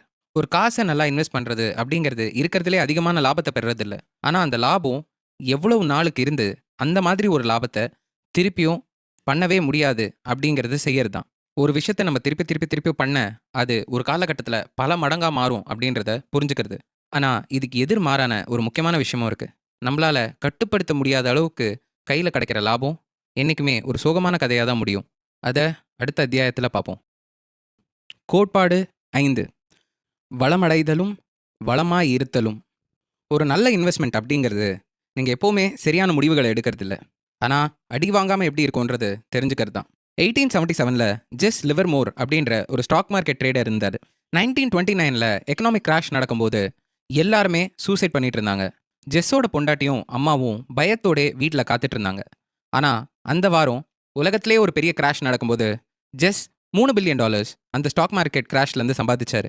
அதே நாள் அப்ரஹாம் கர்மான்ஸ்கி அப்படின்ற ஒரு multi millionaire real estate developer, அளவு கடங்கா காசோட வாழ்ந்துட்டு இருந்த ஒருத்தர் அந்த மார்க்கெட் கிராஷில் தான் இறந்து போனார். எந்த 1929 ஸ்டாக் மார்க்கெட் கிராஷ் லிவர்மோரை ஒரு பணக்காரன் ஆக்கிச்சோ அதே கிராஷ் தான் ஜெர்மான்ஸ்கியவும் தற்கொலை செய்ய வச்சது. ஆனால் அவங்களோட பாதைகள் அந்த இடத்துல முடியவே இல்லை. லிவர்மோர் அவரோட வெற்றியை பார்த்து அவரோட அத்தனை காசையும் ஸ்டாக் மார்க்கெட்டில் அளவு கடங்கா தைரியத்தில் புழக்கத்தில் வச்சுருந்தாரு. 1993ல் இது எல்லாத்தையுமே இழந்து 2 நாளைக்கு காணாமல் போயிட்டாரு. ஜெர்மான்ஸ்கியோட பாதை எங்கே முடிஞ்சதோ அதே இடத்துல தான் லிவர்மோரோட பாதையும் முடிஞ்சது. லிவர்மோர் தற்கொலை பண்ணிக்கிட்டாரு. இவங்க 2 பேருக்குமே பணக்காரன் ஆறுது எப்படின்னு தெரிஞ்சதே தவிர பணக்காரனா வாழறது எப்படின்றது தெரியாமல் போச்சு. அவங்க 2 பேரோட காலகட்டம் வேறையாக இருந்தால் கூட அவங்க 2 பேருமே செஞ்ச தப்பு இந்த முக்கியமான விஷயத்தை புரிஞ்சுக்காம இருந்தது தான். காசு எப்படி சம்பாதிக்கிறதுன்றது ஒரு விஷயம், காசை எப்படி வச்சிருக்கிறது அப்படின்றது வேற ஒரு விஷயம். காசு அப்படின்ற எழுத்தை நம்ம வேணா ஒரே வார்த்தையில் சொல்லலாம். இங்கிலீஷில் சொல்லணும்னா சர்வைவல், நம்ம தமிழில் சொல்லணும்னா உயிர் வாழுதல். கேபிட்டலிசம் நிறைய இடத்துல நடந்துட்டு தான் இருக்குது அண்ட் அது ரொம்ப கஷ்டமான விஷயம்தான். ஆனால் அந்த கேபிட்டலிசம் நடக்கிறதுக்கான ஒரே காரணம் என்னென்னா காசை சம்பாதிக்கிறதும் காசை பயன்படுத்தி வச்சுக்க தெரிஞ்சுக்கிறதுன்றதும் தனித்தனி திறமையாக இருக்கிறதுனால. காசு சம்பாதிக்கணும்னா நீங்கள் நிறைய ரிஸ்க் எடுக்கணும், நிறைய விஷயங்கள் பண்ணணும், நிறையா பாதைகளை தாண்டி போகணும். ஆனால் அதே நேரத்தில் காசை வச்சுக்க தெரியணும்னா நம்ம நிறைய ரிஸ்க் எடுக்கக்கூடாது. நம்ம கொஞ்சமாவது பயம் வச்சுருக்கணும், அதே நேரத்தில் கொஞ்சமாவது அடக்கமாக இருக்க தெரிஞ்சுக்கணும். இதனால தான் காசுன்றது உயிர் வாழுதல் அப்படின்ற ஒரே வார்த்தையில் முடிக்க வேண்டியதாக இருக்குது. இவ்வளோ போட்டியும் இவ்வளோ தேவையும் இவ்வளோ பிரச்சனைகளும் இருக்கிற இந்த உலகத்தில் உயிர் வாழுதலுக்கு தேவையான மனநிலை நமக்கு வேணும்னா நம்ம 3 விஷயம் செஞ்சாகணும். 1, மனநிலை. எனக்கு அதிக லாபம் வேணுன்றதை விட நான் பொருளாதாரமாக உடையாமல் இருக்கணும். நான் எந்த அளவுக்கு உடையாமல் இருக்கேனோ அந்த அளவுக்கு நேரம் என்னோட காசை பல மடங்காக்கலாம். அந்த விதத்தில் எனக்கு தேவையான லாபம் இன்னும் அதிகமாகவே கிடைக்கும். யாருக்கு தான் ஒரு வளர்கிற ஸ்டாக்கை நிறுத்தி வைக்க தோணும்? கண்டிப்பாக யாருக்குமே தோணாது. நீங்கள் அந்த காசை வச்சு வெறும் 1% லாபம் சம்பாதிச்சிருந்து அது 9% ரிட்டர்ன்ஸ் கொடுத்துருந்தா கண்டிப்பாக நம்ம எல்லாருக்குமே அந்த 9% மேலே கண்ணு இருந்துகிட்டே இருக்கும். ஆனால் அந்த ஸ்டாக்கு விழற நேரத்தில் நம்ம காசு அங்கே இருந்திருந்தா நம்மளோட லாஸ் எவ்வளோ அதிகம்னு கண்டிப்பாக எல்லாருக்குமே தெரியும். ஆனால் உண்மையை பார்த்தா ஒரு லாபம் பார்க்காத ஒரு பெரிய ஸ்டாக் கொஞ்சம் கொஞ்சமாக பல வருஷங்களாக வளர ஒரு ஸ்டாக் ஓட ப்ராஃபிட் வெறும் 1% இருக்காது, பல மடங்கு இருக்கலாம். ஏன்னா அந்த மாதிரி ஸ்டாக்ஸ் ஒரு கிராஷில் கூட அந்த அளவுக்கு உங்களுக்கு லாஸ் தராது. எல்லாமே தப்பாக போகிற நேரத்தில் உங்களது ஒரு விஷயம் வீழ்ச்சி அடையாமல் இருக்குன்னா அதை விட பெரிய வெற்றி எதுவுமே கிடையாது. ரெண்டாவது மனநிலை. ஒரு விஷயத்தை பிளான் பண்ணுறது ரொம்ப தேவையான விஷயம். ஆனால் அதை விட ரொம்ப முக்கியமான பிளான் என்னன்னு பார்த்தீங்கன்னா, அந்த விஷயம் நம்ம நினச்சபடி நடக்காமல் போனால் நம்ம என்ன செய்ய போகிறோம் அப்படிங்கிறது தான். You plan, God laughs. மனிதன் திட்டமிடுகிறான், ஆண்டவன் சிரிக்கிறான். பொருளாதார பொருளாதார உலகம் அப்படிங்கிறது இந்த பழமொழி மாதிரி தான். நம்ம என்னதான் 1000 பிளான் பண்ணாலும் நம்ம பிளான் பண்ணுற ஒவ்வொரு விஷயமும் நமக்கு என்ன தேவை, நம்மளோட சந்தர்ப்ப சூழ்நிலைகளை பொறுத்து மட்டும்தான் பிளான் பண்ணுறோம். ஆனால் அடுத்த 20 வருஷத்தில் நம்ம நினச்சது அத்தனையும் நடக்குமானா கண்டிப்பாக கிடையாது. செப்டம்பர் 11th நடந்த ஹவுசிங் பூம்னால ஏகப்பட்ட அமெரிக்கன்ஸ் அவங்களோட வேலையை இழந்தாங்க. ஆனால் அந்த செப்டம்பர் 11 நடந்தது காரணம் அன்னைக்கு ஒரு நாளா இல்லை, அதுக்கு முன்னாடி 20 வருஷமா நடந்த அந்த முழு திட்டம் தான். ஏன் நம்ம எதிர்பார்க்காத, வெறும் நம்ம கண்ணுக்கு தெரியாத ஒரு சின்ன வைரஸ் இன்னைக்கு நம்ம உலகத்தை ஆட்டி படைக்கல. அந்த ஒரு கொரோனா வைரஸ் இந்த உலகத்துல எதுக்குமே நிக்காத அந்த மனுஷங்களை வீட்டுக்குள்ள அடைச்சு போட்டு வச்சுது. எந்த திட்டம் இன்னைக்கு இருக்கிற நிலைமையில உயிர் வாழுதோ அதுதான் உண்மையாவே ஒரு நல்ல திட்டம். நீ ஒரு நல்ல பிளான், அதாவது ஒரு நல்ல திட்டம் எடுக்கிறது ஒரு விஷயம் நடக்காதுன்னு நினைக்கிறது இல்ல. ஆனா அந்த விஷயம் நடந்தாலும் தப்புக்கு இடம் இருக்கிறதுன்றது புரிஞ்சுக்கிறது தான். ஆனா இதுக்கும் பாதுகாப்பா இருக்கிறதுக்கும் ஒரு வித்தியாசம் இருக்கு. நம்ம ரொம்ப பாதுகாப்பா இருந்தாலும் எல்லாத்தையுமே இழக்கிறதுக்கான வாய்ப்பு இருக்கு. நீ பாதுகாப்பா இருந்தா ஒரு சில விஷயங்கள்ல ஆபத்தான முடிவுகளை எடுக்க மாட்ட, அடுத்த கட்டத்துக்கு வளர மாட்ட. ஏன் சொல்ல போகணும்னா, அப்படி கீழே இருக்கிறதும் உனக்கு ஒரு தனி ஆபத்தாகவும் முடியலாம். நீ எடுக்கிற ஆபத்தும் சந்தர்ப்பமும் எந்த வழியில போனாலும் அது எந்த அளவுக்கு உனக்கு சாதகமா முடியுன்றத புரிஞ்சுக்கிறது தான் ஒரு நல்ல பிளான். மூணாவது மனநிலை. நம்ம நம்மளோட வருங்காலத்துல எப்படி போறோன்றத பத்தி கண்டிப்பா நம்ம கிட்ட நம்பிக்கை இருக்கணும். ஆனா அதே நேரத்துல அந்த வருங்காலத்தை அடையறத எது தடுக்குது அப்படிங்கிறதையும் புரிஞ்சுக்கணும். நம்பிக்கை அப்படிங்கிறது வாழ்க்கையில ஒரு நல்ல விஷயம் தான். ஆனா நம்மள சுத்தி எல்லாமே நல்லா நடக்கும், நம்ம செய்யறது எல்லாமே நல்லா தான் நடக்கும்னு நினைக்கிறது நம்பிக்கை கிடையாது. நம்பிக்கைங்கிறது தவறான விஷயம் நடக்கும். கண்டிப்பா தவறான விஷயம் நடக்கும். ஆனா, ஒரு விஷயம் நடந்தா எவ்வளோ மோசமா போனாலும், அத தாண்டி நம்மளால உயிர் வாழ முடியும்ன்றது தான் உண்மையான நம்பிக்கை. பல வருஷத்துக்கு முன்னாடி நம்ம கிட்ட சரியான வேலைகள் கிடையாது. நம்ம கிட்ட சரியான மக்கள் கிடையாது. பலவிதமான பொருளாதார வீழ்ச்சிகள் வந்தது. அது மட்டும் இல்லாம, பலவிதமான பெரிய பெரிய பிரச்சனைகளும் வந்தது. அப்படின்னு சொன்னா நீங்க நம்பாம இருப்பீங்களா? ஆனா 20 வருஷத்துல அவ்வளோ விஷயங்கள் நடந்தது. அது சுனாமியிலேருந்து, 9/11 அட்டாக்லேருந்து, 2008 மார்க்கெட் கிராஷ்லேருந்து, ஏன் இன்னைக்கு இருக்கிற கொரோனா வைரஸ் வரைக்கும் உண்மை இல்லைன்னு நம்மளால சொல்லவே முடியாது. ஆனால் நம்மளோட வாழ்வாதாரம் அப்படிங்கிறது கடந்த 170 வருஷத்துல 20 மடங்கு வளர்ந்துருக்கு நம்ம நினச்சதை விட. ஆனால் இது அத்தனையும் நம்மளோட தலைக்கு ஏறிடக்கூடாது. இதை நம்ம தெளிவாக பயன்படுத்த மட்டும்தான் தெரிஞ்சிருக்கணும். நம்ம எப்படி தான் தோத்து போனாலும் அதுலேருந்து எப்படி வளர்றது அப்படின்றத பற்றி அடுத்த அத்தியாயத்தில் பார்க்கலாம்.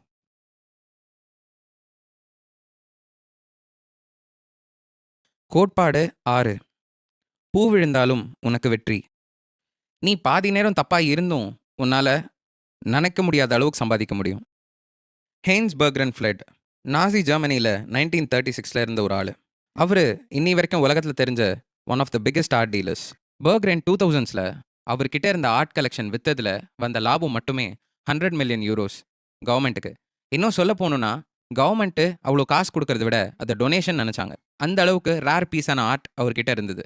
பிகாசோ, பாக்ஸ், க்ளீஸ், மேட்டசஸ் அப்படின்னு பலவிதமான ஆர்டிஸ்டோட ஆர்ட் பீஸ் அவர்கிட்ட தான் இருந்தது. ஆனா, இது அத்தனையுமே அவரால எதிர்காலத்துல பார்த்திருக்க முடியும்னு நினைக்கிறீங்களா? அதுவும் இத்தன வருஷ கணக்குல? மக்கள் சொல்லப் போற பதில் 2டே பதில் தான். சில பேர் இத திறமைன்னு சொல்லுவாங்க. சில பேர் கண்டிப்பா இத லக்குன்னு சொல்லுவாங்க.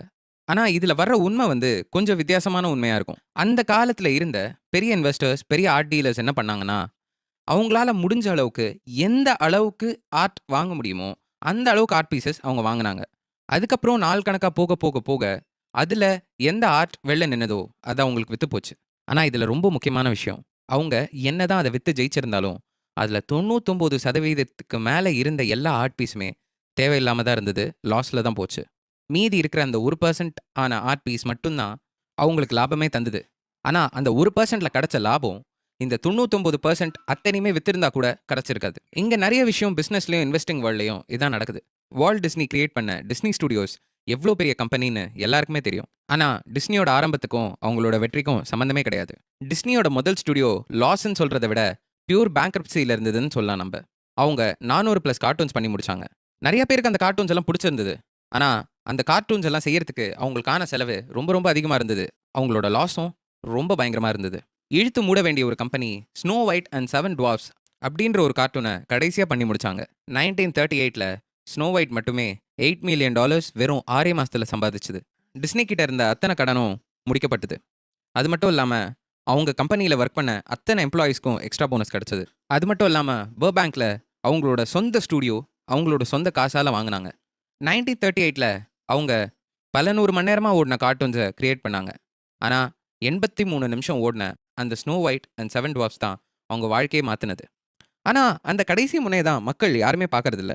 இருக்கிறதுலே பெரிய விஷயங்கள், இருக்கிறதுலே பெரிய லாபம், இருக்கிறதுலே பெரிய வாழ்க்கை அப்படின்றது எல்லாமே நடக்கிறது அந்த முடிவோட முனையில தான். அதுதான் மக்கள் யாருனாலையும் பார்க்க முடியல. இதுக்கு இன்னொரு ஈஸி எக்ஸாம்பிள் என்னன்னு பார்த்தீங்கன்னா, வெஞ்சர் கேபிட்டலிஸ்ட் விசி. ஆவரேஜாக ஒரு விசி 2004லேருந்து 2014 வரை 21,000 வெஞ்சர் ஃபினான்சிங்ஸ் மட்டும் பண்ணியிருப்பாங்க. கண்டிப்பாக உங்களுக்கு அதிலே தெரியும், 65% அதில் இருக்கிற எல்லா காசுமே தொலைஞ்சது தான். 2% 10லேருந்து 20% லாபம் தரும். 1% 20 மடங்கு லாபம் தரும். ஆனால் வெறும் பாதி பர்சன்டேஜ் மட்டும்தான் 50லேருந்து 100 மடங்கு லாபம் தரும். இந்த இடத்துல தான் நம்ம கண்ணு முன்னாடி பார்க்குற பலவிதமான தொழில்கள் ஆரம்பிக்கிற இடம். நமக்கு விசிஸை பார்த்தா இது இருக்கிறதுலே ரொம்ப ரிஸ்க்கான ஒரு பிஸ்னஸ்ன்னு நினைக்கலாம். கண்டிப்பாக எல்லாருக்குமே தெரியும் அது ரிஸ்கி தான். ஆனால் இவங்க கிட்ட இருந்து கற்றுக்க வேண்டிய ரொம்ப முக்கியமான விஷயம், இங்கே இந்த உலகத்தில் எல்லாத்தையுமே மாற்றுறது ஒரு விஷயத்தோட முடிவிடம் தான். ஸ்டாக் மார்க்கெட் இதே மாதிரி தான். நீங்கள் ஸ்டாக் மார்க்கெட்டில் இன்வெஸ்ட் பண்ணுற பெரிய ஆளுங்களை பார்த்தீங்கன்னா, எல்லா ஸ்டாக்ஸோட ஒரு சின்ன பங்காவது அவங்க எடுத்து வச்சுருப்பாங்க. அவங்களுக்கு நல்லாவே தெரியும் அதில் இருக்கிற முக்கால்வாசி காசு எந்த இடத்துக்கும் அவங்கள எடுத்துகிட்டு போகிறது இல்லைன்னு. ஆனால் அவங்க இன்வெஸ்ட் பண்ண 40லேருந்து 50 கம்பெனியில் 2 கம்பெனி அவங்க எதிர்பார்க்காத அளவுக்கு அவங்களோட காசை திருப்பியும் கொடுக்கும். ஆனால் இதோட இன்னொரு பக்கத்தையும் நம்ம பார்ப்போம். கெரால்கோ அப்படின்ற ஒரு பெரிய ஃபிலிம் கம்பெனி இருந்தது. அது சொல்ல போனோன்னா ரசல் 3000ஓட ஒரு முக்கியமான இண்டெக்ஸில் கூட இருந்தது. கெரால்கோ 1987 பப்ளிக் சக்ஸஸ்க்கு ரீச் ஆச்சு. அது உருவாக்கின 3 ஃபிலிம், டெர்மினேட்டர் 2, பேசிக் இன்ஸ்டிங்க்ட், டோட்டல் ரீகால், எல்லா படத்துலேருந்தும் பயங்கரமான லாபம்.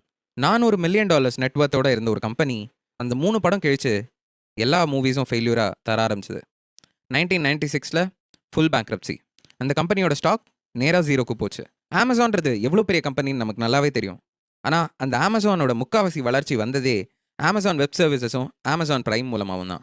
அண்ட் அது ரெண்டுமே அமேசானோட முடிவிடத்துல தான் ஆரம்பிக்குது. அமேசான், ஃபேஸ்புக், ஆப்பிள் இந்த மாதிரி எல்லா கம்பெனிஸுமே பார்த்தீங்கன்னா அவங்களோட அக்செப்டன்ஸ் ரேட் 0.1, 0.2, ஜஸ்ட் 2% அப்படின்ற லெவலுக்கு தான் இருந்திருக்கு. ஆனால் அந்த கம்பெனிஸ் தராத லாபமும் இல்லை, அந்த கம்பெனிஸ் பார்க்காத சக்ஸஸும் கிடையாது. ஆனால் அந்த கம்பெனியில் வேலை செய்கிறவங்க எல்லாருமே பார்த்தீங்கன்னா அவங்க எல்லாத்தோட வால் முடிவு வரைக்கும் தள்ளுறாங்க. அதுதான் அந்த கம்பெனிஸை இந்த இடத்துல நிறுத்த வச்சிருக்கு. அமேசான் ஃபயர் ஸ்டிக் மாதிரியும் இல்லைன்னா அமேசான் பேசிக்ஸ் மாதிரியும் பலவிதமான ப்ராடக்ட்ஸில் அமேசான் தோத்தா தப்பே இல்லை. ஆனால் அவங்க எந்த அளவுக்கு அந்த ரிஸ்க்கை எடுத்துகிட்டே போகிறாங்களோ அவங்களுக்கு வேலை செய்ய போகிற அந்த ஒரு விஷயம் அவங்க அதோட வால் முடிவில் கண்டுபிடிப்பாங்க. ஒன்றுத்தோட முடிவு தான் எல்லாத்தையுமே மாற்றும். ஜார்ஜ் சாரோஸ் ஒரு தடவை சொன்னார், நீ தப்பாக இருக்கியா சரியா இருக்கியான்றது முக்கியம் கிடையாது, நீ தப்பாக இருக்கும்போது எவ்வளோ இழக்கிற, சரியா இருக்கும்போது எந்த அளவுக்கு சம்பாதிக்கிறன்றது தான் முக்கியம் அப்படின்னு சொன்னார். நம்ம கேலக்சியில் 100 பில்லியன் பிளானட்ஸ் இருக்குது. ஆனால் அதில் உயிர் வாழ முடிஞ்சு இவ்வளோ பெரிய சாம்ராஜ்யத்தை செய்ய முடிஞ்சது நம்ம தான். இந்த பூமியோட பிறப்பே ஒரு பெரிய வால் முடிவோட இடத்துல தான் நடந்திருக்கு. அதனால தான் இன்னைக்கு நம்மளால் இந்த புக்கை பற்றி தெரிஞ்சுக்கவும் முடியுது, இதை ஒரு ஆடியோ புக்காக நம்மளால் கேட்கவும் முடியுது. இப்போது நம்ம சந்தோஷமாக இருந்து எப்படி காசு சம்பாதிக்கிறதுன்றதை பற்றி பார்க்கலாம் அடுத்த அத்தியாயத்தில். கோட்பாடு 7, விடுதலை. நம்ம நினச்சா நம்மளோட நேரத்தை கட்டுப்படுத்த முடியும். அதுதான் நம்ம காசு நமக்கு தர்ற வட்டி. இன்றைக்கி நீங்கள் காத்தால எழுந்திருக்கிறீங்கன்னா உங்களால் எது வேணாலும் இந்த வாழ்க்கையில் செய்ய முடியும்னு நான் சொன்னால் உங்களுக்கு எப்படி இருக்கும்? சந்தோஷம் அப்படின்றது ஒவ்வொரு ஆளை பொறுத்து, ஒவ்வொருத்தரோட தேவையும் ஒவ்வொருத்தரோட மனநிலையும் பொறுத்து மாறும். ஆனால் இந்த உலகத்தில் இருக்கிற எல்லாரையுமே அந்த சந்தோஷன்ற நெருப்பை ஊட்டுற ஒரு முக்கியமான விஷயம் என்னன்னு பார்த்தீங்கன்னா, நான் என்னோட வாழ்க்கையில் நடக்கிற எல்லா விஷயத்தையும் என்னால் கட்டுப்படுத்த முடியும்னு இருக்கிற ஒரு சுதந்திரம். நீங்கள் நினச்ச விஷயத்த நினச்ச நேரத்தில் நீங்கள் நினச்சபடி செய்யறதுன்ற ஒரு சாட்டிஸ்ஃபேக்ஷன் இருக்குல்ல, அதுதான் காசு உங்களுக்கு தர்ற வட்டி. 1910 ஆங்கஸ் கேம்ப்வெல் அப்படின்ற ஒரு சைக்காலஜிஸ்ட் யூனிவர்சிட்டி ஆஃப் மிஷிகனில் ஒரு ரிசர்ச் பண்ணிட்டு இருந்தார். டிப்ரெஷன், ஆங்ஸைட்டி, ஸ்கீசோஃபனியா இது இருக்கிற மக்களை பற்றி நிறையவே படிச்சுட்டு இருந்தார். அப்போ படிக்கும்போது the sense of wellbeing in America அப்படின்ற ஒரு புத்தகத்தை எழுதினார். அந்த புத்தகத்தில் நீங்கள் பார்த்தீங்கன்னா அவங்கவுங்க பிறந்த இடம், வளர்ந்த இடம், அவங்களோட சந்தர்ப்ப சூழ்நிலை, அவங்க எவ்வளோ காசு வச்சுருந்தாங்க, அவங்க எவ்வளோ அந்தஸ்தோடு வாழ்ந்தாங்க, அவங்க ஏழையா பணக்காரங்களா இல்லை யார் அவங்கள வளர்த்தாங்க, எவ்வளோ படிச்சிருக்காங்க, இதெல்லாம் தாண்டி ஒரே ஒரு முக்கியமான விஷயம் மட்டும்தான் அவங்கள சந்தோஷமாக வச்சுது. அவங்களோட வாழ்க்கை எந்த அளவுக்கு அவங்க கையிலையும் அவங்க கட்டுப்பாட்லையும் இருக்குன்றது தான். அவங்களோட சம்பளம், வீடு, ஏன் அவங்க கிட்ட வீடே இல்லைனா கூட இந்த ஒரு காரணம் எல்லாரையுமே சந்தோஷமாக வச்சுருந்தது. காசு ஒன்றை வச்சு நம்மளால் எல்லாத்தையுமே கட்டுப்படுத்த முடியாது. ஆனால் காசு ஒரு முக்கியமான விஷயத்தை தந்தது, நம்ம நேரத்தை கட்டுப்படுத்துறதுக்கான வாய்ப்பு. நம்ம நேரத்தை கட்டுப்படுத்துறதுக்கான முயற்சி அப்படின்றது ஒரு சாதாரண முயற்சி இல்லை. இப்போது உங்கள் வீட்டில் நீங்களே சமைக்கிறீங்க, சமைச்சிட்டு நீங்களே வேலைக்கு போகிறீங்கன்னு வச்சுக்கோங்க. நீங்கள் சமைச்சிட்டு வேலைக்கு போகும்போது உங்களோட உடம்பும் உங்களோட மனசும் சோர்வடைகிறதுக்கான வாய்ப்பு இருக்குது. இதனால நீங்கள் வேலை லேட்டாக செய்ய வாய்ப்பு இருக்குது. இதனால உங்களோட வாழ்க்கையில் நடக்கிற சில விஷயங்கள்லாம் கொஞ்சம் கொஞ்சமாக தள்ளி போகிறதுக்கான வாய்ப்பும் இருக்குது. இதுவே நீங்கள் சமைக்கிறதுக்கு ஒரு ஆளை வீட்டில் வைக்க முடியும் அப்படின்னு வச்சுக்கோங்க. அப்படி வச்சீங்கன்னா, உங்களால அந்த நேரத்த உங்க பசங்களுக்காக செலவழிக்க முடியும். ஏன் நீங்க கொஞ்சம் ரெஸ்ட் கூட அதிகமா எடுக்க முடியும். அதே நேரத்துல, நீங்க இங்க செலவழிக்கிற நேரத்த வேற ஒரு வேலைக்கு செலவழிச்சீங்கன்னா, ஏற்கனவே சம்பாதிக்கிறத விட அதிகமா சம்பாதிக்கிறதுக்கான வாய்ப்பு ரொம்பவே நெறையா இருக்கு. ஆனா, இந்த ஒரு காரணத்தினால, காசுனால எல்லா நேரத்தையும் வாங்கிட முடியும். இல்லன்னா காசுனால எல்லா சூழ்நிலையும் வாங்கிட முடியும்னு நம்ம நெனச்சிடக்கூடாது. காசு கொஞ்சம் அதிகமா சேர்த்து வச்சிருந்தீங்கன்னா, கொஞ்ச நாள் உடம்பு சரியில்லன்னா ரெஸ்ட் எடுக்கலாம். வீட்ல சமைக்கலன்னா வெளில சாப்பிடலாம். அதுவரைக்கும் நம்ம நேரத்துக்கு கட்டுப்பாடு குடுக்கறது காசு. அதே நேரத்துல நீங்க சாப்பிடுற இடத்துல கண்டிப்பா அந்த ஹோட்டல் இருக்கணும். இல்லன்னா உங்களுக்கு தேவைப்படுற மருந்து இருக்கணும். நெறையா காசு இருந்தோ, கம்மி காசு இருந்தோ, உங்க கிட்ட இருந்து உங்க வாழ்க்கையோட கட்டுப்பாடு வெளில போச்சுன்னா, உங்களால கண்டிப்பா சந்தோஷமா இருக்க முடியாது. நம்ம வாழ்க்கையில ஒரு டிரைவர் சீட்ல உட்கார்ற மாரி உட்கார்ந்திருக்கோம். இந்த வாழ்க்கைன்ற பயணத்த ஓட்டிட்டு இருக்கோம். அந்த கார் நம்மளோட கட்டுப்பாட்டுல இல்லன்னா, அதுல எந்த விதமான பிரயோஜனமும் கிடையாது.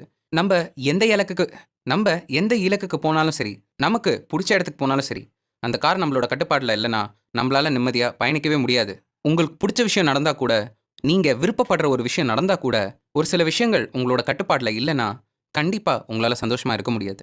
இந்த இடத்துல தான் காசோட பங்கு ரொம்ப முக்கியமா இருக்கு. இதுல மனநிலைமையிலயும் ஒரு பெரிய வித்தியாசம் இருக்கு. இப்போ நீங்க 1900s இல்லன்னா 1950s பக்கம் போனீங்கன்னா, அந்த நேரத்துல தான் இண்டஸ்ட்ரியல் ரெவல்யூஷன். ஒரு சராசரி மனுஷன் போய் வேலை செஞ்சா, அவன் ஒரு விஷயத்த எடுத்து வைக்கணும். ஒரு விஷயத்த அசெம்பிள் பண்ணணும். இல்லன்னா ஒரு விஷயத்த ஒரு இடத்துல இருந்து தூக்கி இன்னொரு இடத்துல விக்கணும். அப்படின்ற அளவுக்கு தான் அவங்களுக்கு வேலை போச்சு. அவங்க 12 மணி நேரமோ, 8 மணி நேரமோ வேலை செஞ்சக்கப்புறம், அவங்க வீட்டுக்கு போனாலும், அந்த வேலை பத்தியான சிந்தனை அவங்களுக்கு தேவை கிடையாது. ஏன்னா, அவங்க உடம்பு ரீதியா தான் வேலை செய்றாங்க. அந்த காலத்துல ஜான் டி ராக்ஃபெல்லர் அப்படின்ற ஒரு பிசினஸ்மேன் இருந்தாரு. அவர் எப்பவுமே எல்லாரையுமே பேச விட்டுட்டு உட்கார்ந்து கவனிப்பாராம். அவரு எடுக்கிற மத்த முடிவெல்லாம் எப்பவுமே கடைசியா தான் இருக்கும் அப்படின்னு சொல்லுவாங்க. ஆனா எல்லாருக்குமே பார்க்க அவரு இத சும்மா பண்ற மாரியோ, இல்லன்னா ஃப்ரீயா இருக்கிற மாரியோ நெனச்சிட்டு இருந்தாங்க. ஆனா ராக்ஃபெல்லர் எப்பவுமே மண்டேல அவரோட வேலைய செஞ்சுட்டு இருந்தாரு. ஒரு விஷயத்த செயல்படுத்துறதுக்கு முன்னாடி எப்பவுமே யோசனை செஞ்சுட்டு செயல்படுத்த ஆரம்பிச்சாராம்.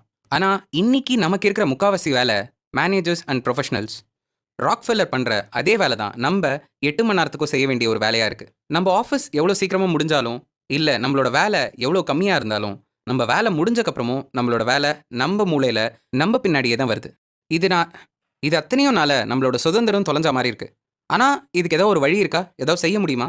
30 லெசன்ஸ் ஃபார் லைஃப் அப்படின்ற ஒரு புக்க கால் பிலேமர் எழுதினாரு. அந்த புத்தகத்துல மனுஷன் என்னைக்குமே நான் அதிகமா சம்பாதிச்சு இத்தனை பொருள் வாங்கணும். இல்லனா நான் பக்கத்துல இருக்கிறவன விட அதிகமான அந்தஸ்துல இருக்கணும். இல்லனா என்னோட வேலை என்னோட எதிர்காலத்துல எவ்வளோ சம்பாதிக்க போகுது அப்படின்றத பத்தி பேசவே இல்ல.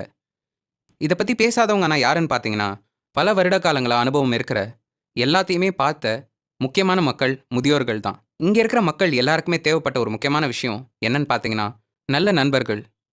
தன்னை விட பெருசா இருக்கிற ஏதோ ஒரு விஷயத்துக்காக போராடுறது. அத தவிர தன்னோட பசங்க கூட யோசிக்காம நேரம் செலவழிக்கிறது. என்னதான் இருந்தாலும் நம்மளோட பசங்களுக்கு நம்மளோட காசு வேணாம். நம்மளோட பொம்மைங்க, பொருளுங்க எதுவுமே வேணாம். அவங்க பொருள் எல்லாமே கேட்டா கூட, அவங்களுக்கு உண்மையாவே தேவைப்படுறது நம்ப தான். அப்படின்னு எழுதுறாரு பிலேமர். இது எல்லாமே அனுபவிக்க நமக்கு முக்கியமான இது எல்லாமே அனுபவிக்க நமக்கு தேவைப்படுற ஒரு முக்கியமான விஷயம் நம்மளோட சுதந்திரம். நம்மளோட சுதந்திரம்ன்றது நம்மளோட நேரத்த பொறுத்து. அந்த நேரத்த நம்மளோட கட்டுப்பாடுல வச்சுக்க, நமக்கு இருக்கிறதுலே அதிக வட்டி குடுக்கறது நம்மளோட காசு. இப்போ காசு இருக்கிறதுலே கம்மி லாபமோ, வட்டியோ எதுல குடுக்குதுன்னு நம்ம அடுத்த அத்தியாயத்துல பார்க்கலாம். கோட்பாடு 8 தோற்ற முரண்கள். நமக்கு சொந்தமா வச்சிருக்கிற பொருட்கள் எதுவுமே நம்மள விட மத்தவங்களுக்கு பெருசா தெரியறது கிடையாது. நம்ம வாழ்க்கையில கண்டிப்பா பலவிதமான பொருட்கள் வாங்குறோம். ஒரு வாட்ச், ஒரு கார், ஒரு பைக், ஒரு ஹெட்ஃபோன், ஒரு வீடு, இந்த மாதிரி பல பொருட்கள் நம்ம வாங்கிட்டு தான் இருக்கோம். ஆனா, எவ்வளோ பொருள் வாங்குனாலும் நமக்கு ஏதாவது ஒரு ஆசை இருந்துட்டே இருக்கு. ஆனா, அந்த ஆசைக்கு பின்னாடி ரொம்ப முக்கியமான காரணம் இருக்கு. நீங்க ஒரு பைக்ல போய் உட்கார்றீங்கன்னா, அந்த பைக்ல உட்கார்ந்தா ரொம்ப நல்லா இருக்குமோ, இல்லன்னா ரொம்ப நல்லா ஃபீல் ஆகுமோ அப்படின்றதுக்காக மட்டும் நீங்க ஒரு பைக்ல உட்காரல. அந்த பைக்க வச்சிருக்கிறதுனால நம்மள எத்தன பேர் திரும்பி பார்ப்பாங்க? எத்தன பேர் நம்ப கூட அந்த பைக்ல வரணும்னு நெனைப்பாங்க? அப்படின்ற ஒரு எண்ணம் தான் நம்பள அந்த பைக்க வாங்க வைக்குது. இது எல்லாருக்குமே இல்லனாலும், முக்காவாசி மக்கள் கிட்ட இருக்கிற ஒரு உண்மையான விஷயம் தான். நீங்க இத பார்த்தா 2மே ஒரே மாதிரி தான் நெனைப்பீங்க. ஆனா, இது 2மே ரொம்பவே முரண்பட்ட விஷயம். நமக்கு உண்மையாவே தேவைப்படுறது ஒரு வீடு, ஒரு காரு, இல்லன்னா ஒரு வாட்ச் அப்படின்னு நெனைக்கிறீங்களா? கண்டிப்பா இல்ல. அது மூலமா கிடைக்கிற மரியாதையும், அந்தஸ்தும், ஏன் பல மக்களுக்கு நம்ம கண்ணு மேலே வர்ற பார்வையும் தான். இதை ஒரு சில பேர் கண்டிப்பாக மறுப்பு சொல்லலாம். ஆனால் இப்போ நீங்கள் ஒரு தெருவில் நடந்து போறீங்க. நீங்கள் செஞ்ச ஏதோ விஷயத்துக்கு ஒரு 5-6 பேர் உங்களை சுற்றி வந்து உங்களை பாராட்டுறாங்க. அந்த நிமிஷம் உங்ககிட்ட ஒரு பெரிய வீடு இருந்ததை பற்றியோ இல்லைனா ஒரு பெரிய கார் இருந்ததை பற்றியோ நினைப்பு இருந்திருக்கா? கண்டிப்பாக இல்லை. ஏன்? உங்களை சுற்றி இருந்தவங்க அந்த விஷயத்தை பற்றி மட்டுமா நினச்சி உங்ககிட்ட வந்து பேசியிருப்பாங்க? எது உண்மையான காரணமோ அதுக்கு தானே வந்து பேசியிருப்பாங்க. இதனால தான் ஒரு மனுஷனுக்கு உண்மையான தேவை அவனோட பொருட்கள் இல்லை, அவனுக்கு சுற்றி இருக்கிற மரியாதையும் அவன் மேலே ஒரு சில பேர் காட்டுற அன்பும் ஆர்வமும். நமக்கு தேவைன்னு நினைக்கிற இந்த உலகத்தில் இருக்கிற முக்காவாசி பொருட்கள் நமக்கு தேவை இல்லாதது தான். இதுக்காக எல்லாருக்குமே எந்த விஷயமுமே தேவையில்லை அப்படின்னு அர்த்தம் கிடையாது. அது மட்டும் இல்லாமல் பொருள்னால சந்தோஷமே வராது, இல்லைனா ஒரு பொருளுக்கு தேவை இருக்காதுன்னு நம்மளால சொல்ல முடியாது.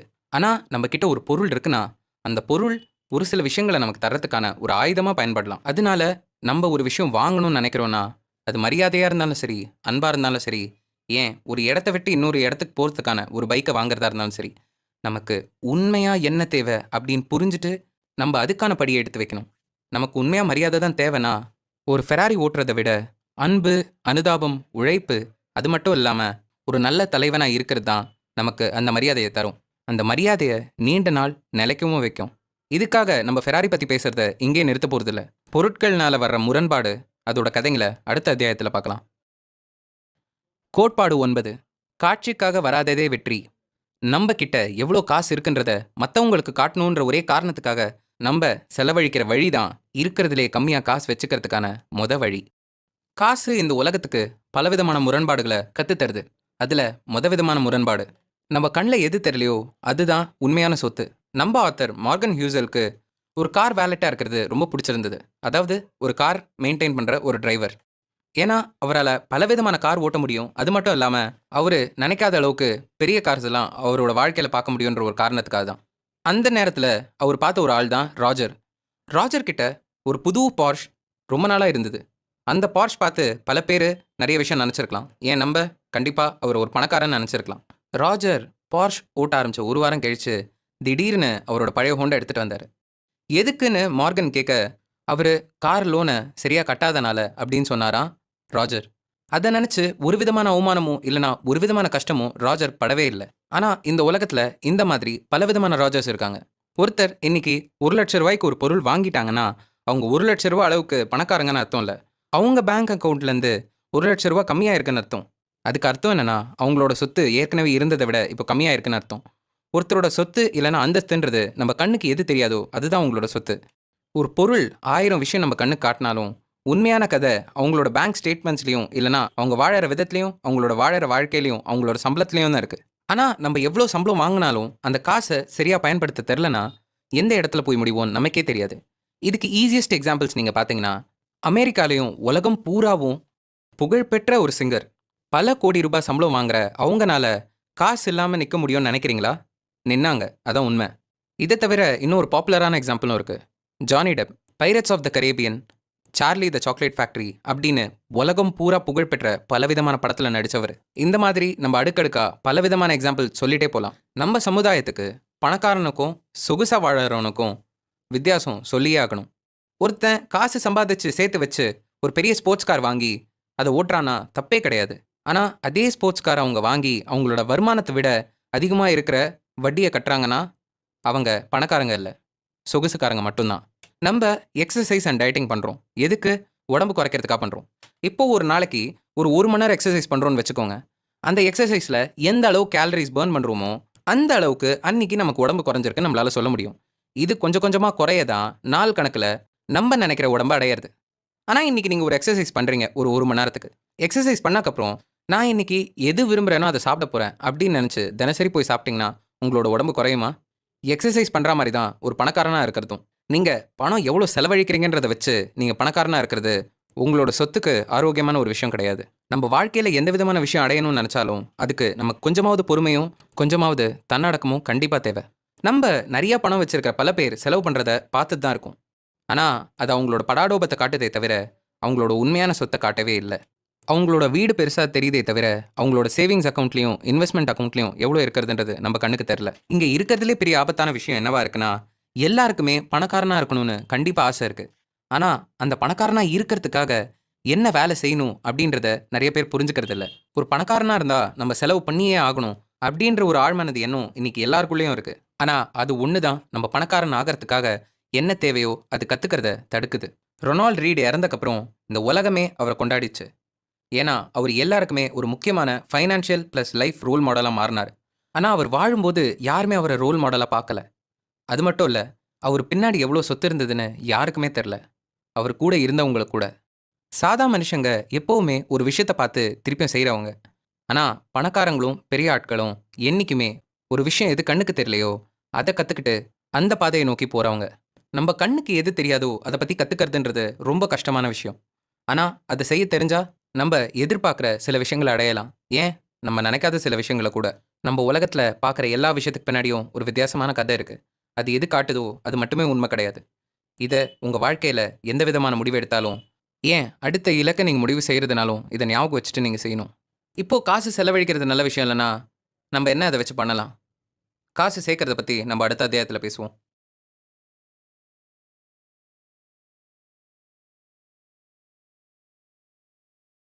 கோட்பாடு 10. சேமியுங்கள். நம்மளால உண்மையாவே கட்டுப்படுத்த முடிஞ்ச ஒரே விஷயம் தான் நமக்கு தேவைப்படுற ஒரே விஷயமும். அருமையான விஷயம் இல்ல? இப்போதைக்கு நான் உங்கள நீங்க காசு சேர்க்கணும் அப்படின்றத நான் நம்ப வைக்கணும். நான் சொல்றத பார்த்தா உங்களுக்கு வினோதமா தோணல? அந்த அளவுக்கா காசு சேர்க்கறதுன்றது ஒரு முக்கியமான விஷயம்? நம்ம உலகத்துல 3 விதமான மக்கள் இருக்காங்க. 1 காசு சேர்க்கிறவங்க. 2வது காசு சேர்க்க முடியாதுன்னு நெனைக்கிறவங்க. 3வது காசு சேர்க்க தேவையே இல்லன்னு நெனைக்கிறவங்க.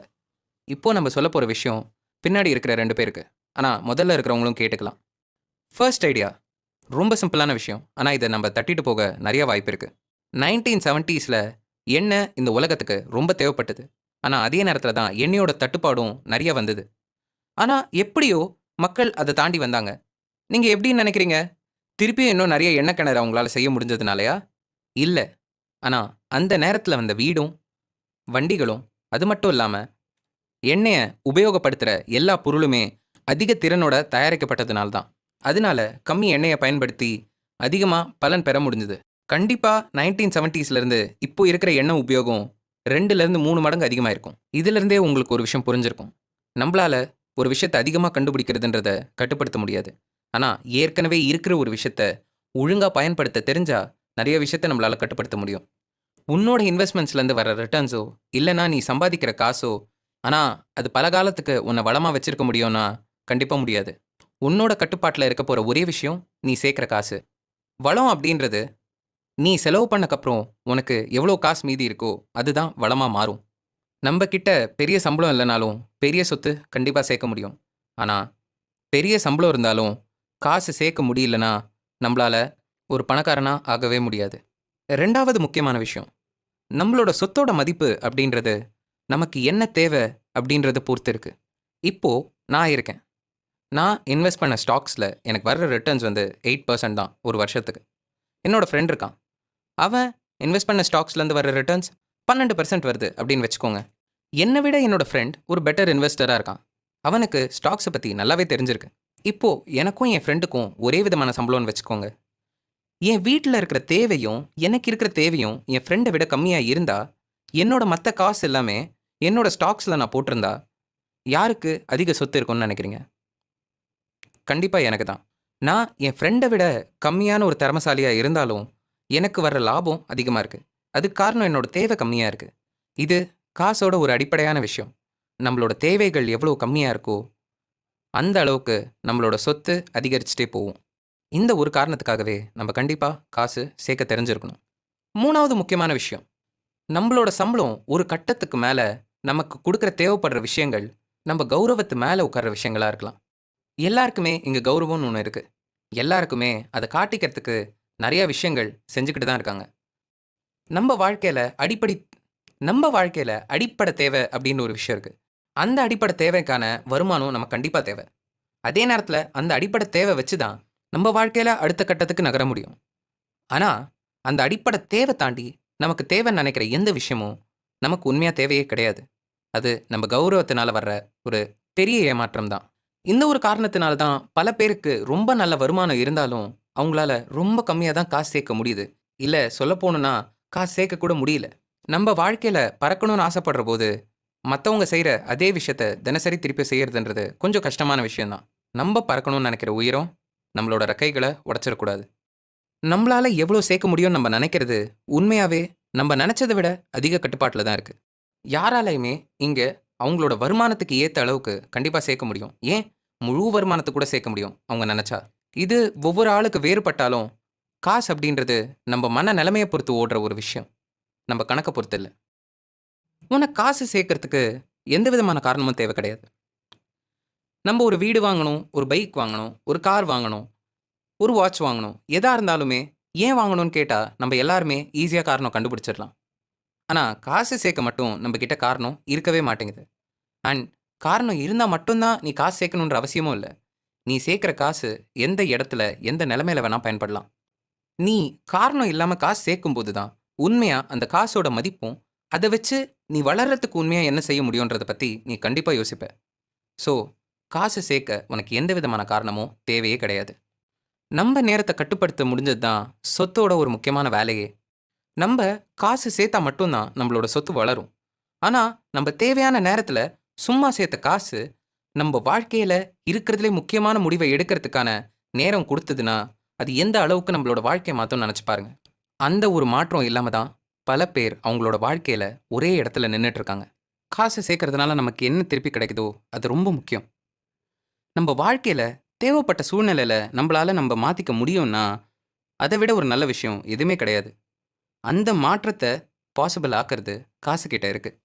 நம்ப ஒரு விஷயம் தேவைன்னா, அறிவாளியா இருக்கணும், புத்திசாலியா இருக்கணும், உழைப்பாளியா இருக்கணுன்றது மட்டும் இல்லாம, நம்பளால ஒரு சில விஷயங்களுக்கு வாழ்க்கையில வளைஞ்சு குடுக்க போக முடிஞ்சா, அதோட பெரிய மாற்றம் எதுவுமே கிடையாது.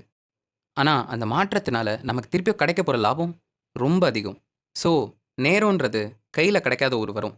ஆனா, அந்த வரத்த நம்பளால கட்டுப்படுத்த முடியும் அப்படின்றது காசுனால தான். இந்த ஒரு காரணத்தினால தான் நம்ம கண்டிப்பா காசு சேர்க்கணும், எல்லாரும் சேர்க்க வைக்க சொல்லணும். அது மட்டும் இல்லாம, பகுத்தறிவோட யோசிக்க வைக்கிறத கொஞ்சம் நிறுத்தணும். ஏன்னு அடுத்த அத்தியாயத்துல பார்ப்போம். கோட்பாடு 11. ஏற்றுக்கொள்ளக்கூடியதா? புரட்சிகரமானதா? பகுத்தறிவோட யோசிக்கிறத விட, காரண காரியத்தோட ஒரு விஷயம் ஏன் நடக்குதுன்னு புரிஞ்சுக்கிறது ரொம்ப முக்கியம். நம்ப ஒரு ஸ்ப்ரெட்ஷீட் கிடையாது. ஆர் ஒரு மெஷின் கிடையாது. நம்ப ஒரு மனுஷன். நமக்கு உணர்வுகள்னு ஒண்ணு இருக்கு. நம்ம எந்த அளவுக்கு சரியா போறோம்னு நினைக்கிறோமோ, அதே அளவுக்கு தப்பா போறதுக்கான வாய்ப்பு இருக்கு. அதே நேரத்துல எந்த அளவுக்கு சந்தோஷப்படுறோமோ, அதே அளவுக்கு வருத்தமா ஆகறதுக்கும் வாய்ப்பு இருக்கு. இத புரிஞ்சுக்கிறதுன்றது ஒரு கஷ்டமான விஷயம். ஆனா, இது ஒழுங்கா புரிஞ்சுக்கிட்டா, நம்ப எடுக்கிற முடிவுகள ஓரளவுக்கு நல்ல காரணமா நெனச்சு முடிவெடுப்போம்னு நெனைக்கிறேன். ஏன்னா, நம்ப எடுக்கிற பல முடிவுகள் பகுத்தறிவால தான் இருக்கே தவிர, காரண காரியங்களால இல்ல. எதுக்கு, எதுனால, எப்படி நடக்கும்னு நம்ப யோசிக்கணும். நம்ப இத்தன நாள்ல இவ்ளோ ரூபா சம்பாதிச்சிருக்கணும், இந்த விஷயத்த சாதிச்சிருக்கணும்னு நெனைக்கிறோமே தவிர, நமக்கு உண்மையா என்ன தேவ? நம்ப உடம்பு என்ன நெலைமைக்கு போகும்? நம்ப மனசு என்ன நெலைமைக்கு போகும்? நம்ப சுத்தி இருக்கிறவங்க எப்படி இருப்பாங்க? அப்படின்றத பத்தி நம்ப யோசிக்கிறதில்ல. 19th செஞ்சுரியில ஜூலியஸ் வேக்னர் ஜாரெக் அப்படின்ற ஒரு சைக்காட்ரிஸ்ட் ஒருத்தர் இருந்தாரு. சில பேர் அவர முட்டாள் அப்படின்னு நெனச்சாங்க. சில பேர் அவர் உண்மையான தைரியசாலின்னு நெனச்சாங்க. ஆனா அத தாண்டி அந்த காலகட்டத்தில தான் சிஃபிலிஸ்ன்ற நோய், அதாவது மேக நோய் ரொம்ப மோசமா பரவிட்டு வந்தது. அந்த நேரத்துல பலவிதமான மக்கள காப்பாத்த முடியல. அதுக்கு என்ன விதமான மருந்து கண்டுபிடிக்கிறதுன்னும் யாருக்குமே தெரியல. இதுல இதுல தான் வேக்னர் ஜாரக் நெறைய ரிசர்ச் பண்ணாரு. ரிசர்ச் பண்ணும்போது நெறைய பேர் பயந்து போன ஒரு சின்ன விஷயத்துல அவரு குணமடையறதுக்கான ஒரு வழிய கண்டுபிடிச்சாரு. மலேரியாவும், டைஃபாய்டும் குடுக்கிற ஜுரத்தினால சிஃபிலிஸ அழிக்கிற அளவுக்கு சக்தி இருந்தது. ஒரு சில பேர் இந்த எக்ஸ்பெரிமெண்ட்னால இறந்து போனாங்க. ஆனா, மலேரியாவோட சக்தி கம்மியா இருக்கிற கிருமி யூஸ் பண்ணும்போது 6லிருந்து 10 பேராவது அதுல குணமானாங்க. இத வேக்னர் ஜாரெக் மலேரியோ தெரப்பி அப்படின்னு பேர் வச்சாரு. அதுக்கு அவருக்கு 1927ல நோபல் பிரைஸ் கிடைச்சது. ஃபீவர் அப்படின்ற ஒரு விஷயம் எல்லாருக்குமே பார்த்தா அந்த காலத்துல பயம் வரும்போது, அத ஒரு தேவைப்படுற விஷயமா வாக்னர் ஜாரெக் பார்த்தாரு. சொல்லப் போணும்னா அறிவியலுக்கு கூட ஃபீவர் அப்படின்ற ஒரு விஷயம் தேவைப்படுற விஷயம் தான். ஏன்னா, ஒரு ஜுரம் அப்படின்னு ஒண்ணு உங்களுக்குள்ள வரும்போது, அதுதான் இன்னொரு நோய எதிர்த்து ஒரு பாதுகாப்பு மண்டலத்த நமக்குள்ள உருவாக்குது. ஆனா, இந்த இடத்துல தான் நம்ம கொஞ்சம் அறிவியல விட்டுட்டு உண்மையான வாழ்க்கைக்கு வருவோம். ஜுரம், ஃபீவர் அப்படின்றது நம்ம உடம்புக்கு அவ்வளோ முக்கியமான விஷயமா இருந்தா, நம்ப ஏன் அத ஒதுக்குறோம்? இத்தன வருஷ அறிவியல் வளர்ச்சியில இந்த ஒரு சின்ன விஷயம் கூட மனுஷனால புரிஞ்சிருக்க முடியாதா? இதுக்கு எல்லாத்துக்குமே காரணம் என்ன? உண்மைய திரும்பி பார்த்தா இது காரணம் ஒண்ணு தான் இருக்கு. ஜுரம் அப்படின்னு ஒன்று வந்தால் மனுஷன் ரொம்பவே கஷ்டப்படணும். மனுஷனுக்கு கஷ்டப்படுறதுன்றது பிடிக்காது. அவ்வளோதான். நமக்கு அந்த நிலைமைக்கு மேலே வலிக்கக்கூடாதுன்னு சொல்லிட்டு தான் நம்ம டாக்டருக்கு போகிறது. நமக்கு அந்த ஜுரத்தினால நமக்கு என்ன நடக்குது, இல்லை என்ன பயன்றதை பற்றி யோசிக்கிறதே கிடையாது. இதனால தான் நம்ம பகுத்தறிவோட யோசிக்கிறதை விட ஒரு காரணத்தோட யோசிக்கிறதுன்றது ரொம்ப முக்கியம். இது நம்மளோட காசு உலகத்தில் ரொம்பவே தேவைப்படுற விஷயம். இப்போது நீங்கள் ஒரு ஸ்டாக் மார்க்கெட்டில் இன்வெஸ்ட் பண்ணும்போது உங்களுக்கு பிடிக்காத ஒரு கம்பெனியில் இன்வெஸ்ட் பண்ணுறீங்கன்னு வச்சுக்கோங்க. ஆனால் அந்த கம்பெனிக்கு ஹையர் ரிட்டர்ன்ஸ் இருக்குன்னு சொல்கிறாங்க. நீங்கள் ஆல்ரெடி இன்வெஸ்ட் பண்ணணும்னு நினைக்கிற கம்பெனியை விட அந்த கம்பெனிக்கு ஹையஸ்ட் ரிட்டர்ன்ஸ் இருக்கும்போது நீங்கள் இன்வெஸ்ட் பண்ணுறீங்க. ஆனால் ஏதோ ஒரு காலத்தில் அந்த கம்பெனி கிராஷ் ஆகிட்டா ஒரே நேரத்தில் நீங்கள் பிடிக்காத ஒரு கம்பெனிக்கும் இன்வெஸ்ட் பண்ணியிருக்கீங்க. அதே நேரத்தில் அதில் இழந்து போன காசும் உங்களுக்கு நிம்மதி இல்லை. இதுவே நீங்கள் ஒரு பிடிச்ச கம்பெனிலையோ இல்லை நீங்கள் சரின்னு நினச்ச ஒரு கம்பெனிலையோ இன்வெஸ்ட் பண்ணியிருந்தீங்கன்னா ஒருவேளை ஏதோ இழந்திருந்தா கூட நீங்கள் ஒரு அர்த்தத்துக்காக அந்த கம்பெனி மேலே காசு போட்டிருப்பீங்க. அந்த அர்த்தம் கண்டிப்பாக உங்களோட வலியை குறைச்சிருக்கும். இதனால தான் நீங்கள் ஒரு விஷயத்தை பகுத்தறிவோடு பண்ணுறதை விட காரணத்தோடு பண்ணுறது காசு உலகத்தில் ரொம்பவே முக்கியம். ஒரு சில விஷயங்கள்லாம் நம்ம வாழ்க்கையில் கணக்குக்கு ரொம்பவே சரியாக தெரியும். ஆனால் அதே நேரத்தில் அந்த கணக்கு வாழ்க்கைக்கு கண்டிப்பாக சரியாக வரவே வராது. 1+1 = 2ன்றது நமக்கு தெரிஞ்ச ஒரு விஷயம். ப்ரூவ் பண்ணப்பட்ட ஒரு மேத்தமேட்டிக்ஸ் ஃபார்முலா இருக்குது. ஆனால் அந்த ஃபார்முலாவை ப்ரூவ் பண்ண ஒரே காரணத்துக்காக நம்ம ஒரு கடையில் போயிட்டு 2 பழம் கேட்குறோன்னா நமக்கு 1.5 பழம் அவங்க கையில் எடுத்து தரப்போகிறதில்ல. இன்னும் சொல்ல போகணுன்னா நம்ம வாழ்க்கையில் காரணம் அப்படின்றது ஒரு முக்கியமான தேவையாக இருக்குது. நம்ம நாளை காத்தால எழுந்து நம்ம எதிர்காலம் எப்படி இருக்க போகுதுன்னு நமக்கு தெரியாதுன்னு சொல்கிறது ஒரு பயத்தை ஏற்படுத்தும், அது உண்மையாக இருந்தாலும். ஸ்டாக் மார்க்கெட் அப்படின்றது ஒரு ஆபத்தான விஷயந்தான். ஏன், வாழ்க்கையே ஒரு விதமான ஆபத்தான விஷயந்தான். ஆனால் நம்ம எல்லாருக்குமே இந்த வாழ்க்கையோட எதிர்காலத்தை பார்க்கணும், அடுத்த வருஷத்துக்கான ஸ்டாக் மார்க்கெட்டை ப்ரெடிக்ட் பண்ணணும்னு நினைக்கிறோம். எதனால்? நம்ம என்றைக்குமே வாழணும்னா ஒரு காரணத்தோடு வாழணும்னு எதிர்பார்க்கறது மனுஷனோட இயல்பு. ஜாக் போக்லே, வேன்கார்டோட ஃபவுண்டர், என்றைக்குமே லோ காஸ்ட் இண்டெக்ஸில் மட்டும்தான் அவரோட காசை போட்டார். ஆனால் அதுக்கு மாறா அவங்களோட பசங்க ஹெட்ஜ் ஃபண்ட் மேனேஜராகவும் மியூச்சுவல் ஃபண்ட் மேனேஜராகவும் மாற போக்லே அதை செய்ய வேணாம், ஏன்னா அது மேக்ஸோட அரித்மேட்டிக் ரூல்ஸ் எதுவுமே ஃபாலோ பண்ணலை அப்படின்னு சொல்கிற அவரே அதில் கொஞ்சம் காசு போட்டு வச்சுருந்தார். இது ஏன்னு ஒரு சில பேர் கேட்கும்போது அவர் கொடுத்த பதில், ஒரு சில விஷயங்கள்லாம் நம்ம செய்கிறது நம்மளோட குடும்பத்துக்காக செய்கிறோம். அது நிலையா இல்லைன்னா பரவாயில்ல, எப்படி பார்த்தாலும் நம்ம வாழ்க்கையும் எந்த விதத்துலையும் நிலையா இல்லை அப்படின்னு ஜாக் போக்லே சொன்னது உண்மைதான். எப்பயாவது மட்டும்தான் நம்மளோட வாழ்க்கை நிலையா இருந்திருக்கு. கோட்பாடு 12, ஆச்சரியம். வரலாறு அப்படின்றது நம்ம வாழ்க்கை எப்படி மாறுதோ அதை படிக்கிறதுக்கான ஒரு ஆயுதம். ஆனால் அதை வச்சு தான் நம்மளோட எதிர்காலம் எப்படி இருக்கும்னு தீர்மானிக்க முயற்சி செய்கிறோம். நம்ம காசு பொறுத்த வரைக்கும் ஒரு பெரிய முரண்பாடு, ஒரு பெரிய பிரச்சனையை நம்ம கையில் பிடிச்சி வச்சிட்ருக்கோம். என்னன்னு பார்க்குறீங்களா? நம்மளோட வரலாறு என்றைக்குமே மாறுற ஒரு விஷயமா இருக்குது. நம்மளோட நிகழ்காலம் என்றைக்குமே ஒரு வித்தியாசமான விஷயமா இருந்திருக்கு. நம்ம நிகழ்காலத்தில் நடந்த எந்த விஷயமா இருந்தாலும், ஏன் கடந்த 20 வருஷத்துக்கு முன்னாடி நடந்த எந்த விஷயமா இருந்தாலும் நம்ம எதிர்பார்த்த விஷயமா? சுனாமி, 9/11, கொரோனா வைரஸ், எதாக இருந்தாலும் இன்னைக்கு நீங்கள் வெயிலில் நடக்கிறீங்கன்ற ஒரு காரணத்துக்காக நாளைக்கு மழை பெய்யாதுன்னு இருக்குமா? இல்லை கடந்த 20 நாளாக மழை பெஞ்சதுனால இன்னைக்கு வெயில் அடிக்காமல் இருக்கும்னு உங்களால் சொல்ல முடியுமா? சொல்ல முடியாது. காசை பற்றி படிக்கிற ஒரு ஆள் வரலாறை யூஸ் பண்ணி என்னென்ன தப்பு பண்ணக்கூடாதுன்னு பார்க்கறது தப்பு கிடையாது. ஆனால் அது எவ்வளோதான் நம்ம பார்த்தாலும் அது கண்டிப்பாக எதிர்காலத்தை பார்க்கறதுக்கான மேப்பே கிடையாது. சயின்ஸ், ஹிஸ்ட்ரி, ஜியாகிரஃபி, மேக்ஸ், இது எல்லாத்துலேயுமே பழசு பார்க்கறதுன்றது ஒரு தப்பான விஷயம் கிடையாது. ஏன்னா ஒரு சயின்ஸுக்கு கண்டிப்பாக அது தேவை. பூமி பல வருஷமாக சுற்றிட்டு இருக்கு. அது ஒவ்வொரு நாளும் ஒவ்வொரு விதமும் சராசரியாக ஒரே மாதிரி தான் சுற்றுது. அதை வச்சு எதிர்காலத்தை நம்ம தீர்மானிக்கிறது அப்படின்றது ஒரு தவறான விஷயம் இல்லை, நம்ம நினச்சபடி அது வரலனாலும். ஏன்னா ஒரு விஷயம் எப்படி இருக்கோ அதே மாதிரி தான் ரொம்ப காலகட்டத்துக்கு அது அப்படியே இருக்கும். சயின்ஸை பொறுத்த வரைக்கும் இந்த உலகத்தில் எல்லார்கிட்டையும் கிட்னி இருக்குது. என் கிட்னி எப்படி வேலை செய்யுதோ அதே மாதிரி தான் இன்னொருத்தரோட கிட்னியும் வேலை செய்ய போகுது. ஆனால் இன்வெஸ்டிங், மணி, சேவிங், ஸ்டாக் மார்க்கெட், இது எதுவுமே சயின்ஸ் மாதிரி கிடையாது. இங்கே பல கோடி மக்கள் ஒரே நேரத்தில் அவங்க உணர்ச்சி ரீதியாகவும் அவங்களோட மனநலத்தை சார்ந்தும் முடிவெடுக்கிற ஒரு இடம். ரிச்சர்ட் ஃபேமன் அப்படின்ற ஒரு பெரிய ஃபிசிசிஸ்ட் ஒரு முறை சொன்னார், அணுக்களுக்கு மனுஷங்க மாதிரியே உணர்வுகள் இருந்தால் ஃபிசிக்ஸ்ன்ற ஒரு சப்ஜெக்ட் எவ்வளோ கஷ்டமாக இருந்திருக்கும். யோசிச்சு பாருங்க இது எந்த அளவுக்கு ஒரு உண்மையான விஷயம்னு. நம்மளோட பலமும் சரி, நம்மளோட பிரச்சனைகளும் சரி, ரெண்டுமே நம்மளோட உணர்வுகளால் தான் நடக்கிறதே. இப்படிப்பட்ட மனுஷங்களால் உருவாக்கப்பட்ட இந்த வரலாறை யூஸ் பண்ணி நம்ம எதிர்காலத்தை பார்க்க போகிறோன்னா நீங்கள் யோசிச்சு பாருங்க. இதில் 2 ஆபத்தான விஷயங்கள் இருக்குது. ஒன்று, இந்த உலகத்தில் நடக்கிற ரொம்ப பெரிய பெரிய சம்பவங்கள் எது இந்த உலகத்தை மாற்றுதோ அது பார்க்காம நீங்கள் குருடாக வாய்ப்பு இருக்குது.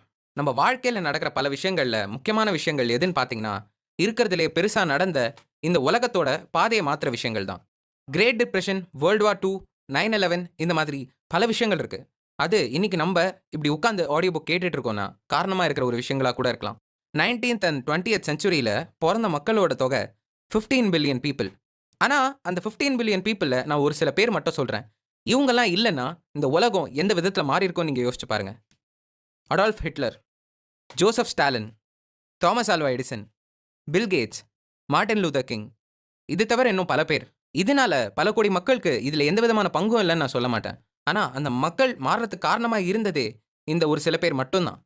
இத இன்னொரு விதத்துல சொல்லணும்னா, இந்த வரலாறுலயே, இந்த உலகத்திலேயே 0.000000000004% இருக்கிற மக்கள் தொகையில ஒரு சில பேர் மட்டும் தான் இந்த உலகத்தோட பாதைய கடைசி நூற்றாண்டுல மாத்துனது. இது நான் முதல்ல சொன்ன பெரிய சம்பவங்களுக்கும் பொருந்துற ஒரு விஷயம் தான். இப்போ நம்ம மார்க்கெட்ல நடக்கிற பல விஷயங்கள் ஏற்கனவே நம்ம நிகழ்காலத்துல நடக்கும்னு நினைக்காத விஷயங்கள் நடந்தக்கப்புறம் தான் அது மூலமா தாக்கப்பட்ட வந்த பின்பலன். அதனால ஆச்சரியம் தான் இந்த வரலாற்றோட ஒரு முக்கியமான பங்கா இருந்திருக்கு. இந்த வரலாறு எந்த அளவுக்கு ஆச்சரியத்தோட இருக்கோ, அன்னிய வரைக்கும் அதுக்கு அழிவும் கிடையாது, மனிதனுக்கு அழிவும் கிடையாது. இதுக்காக நம்ம ஒரு விஷயத்த அனலைஸ் பண்ணாமே இருக்கணும்னு அர்த்தமா? கிடையாது. இது அனலைசேஷன்ல தோத்து போற ஒரு விஷயம் இல்ல. நம்மளோட கற்பனையில தோத்து போற ஒரு விஷயம். நமக்கு எந்த அளவுக்கு நம்மளோட எதிர்காலம் எப்படி இருக்கும்னு இமேஜின் பண்ண முடியுமோ, அத பொறுத்து உண்மையாவே நம்மளால சரியா கன்ஸ்ட்ரக்ட் பண்ண முடியும். ஆனா, அந்த நேரத்திலயும் அது சரியா வருமா நம்மளால சொல்ல முடியாது. ஆனா, கண்டிப்பா உங்களோட பாக்ஸுக்கு வெளில இருந்து நீங்க யோசிச்சீங்கன்னா, கொஞ்சமாவது வரப்போற ஆச்சரியத்திலருந்து நீங்க உங்கள காப்பாத்திக்கிறதுக்கான வாய்ப்புகள் உங்களால உருவாக்கிக்க முடியும்.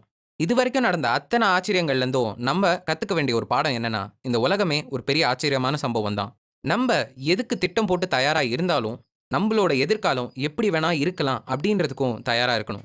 2வது விஷயம், வரலாறு அப்படிங்கிறது நம்ம நெனைக்கிறத தவறான பாதைக்கு கொண்டு போலாம். ஏன்னா, அது இன்னிக்கு இருக்கிற மாற்றங்கள உள்ளுக்குள்ள கொண்டு வர்றதில்ல. இப்போ ரொம்ப வருஷத்துக்கு முன்னாடி நம்ம எம்ஜிஆர் இருந்தாரு. அவர் இருந்த காலத்துக்கு, அப்போ இருந்த மக்களுக்கு சத்துணவு திட்டம் அப்படின்னு ஒண்ணு தேவைப்பட்டது.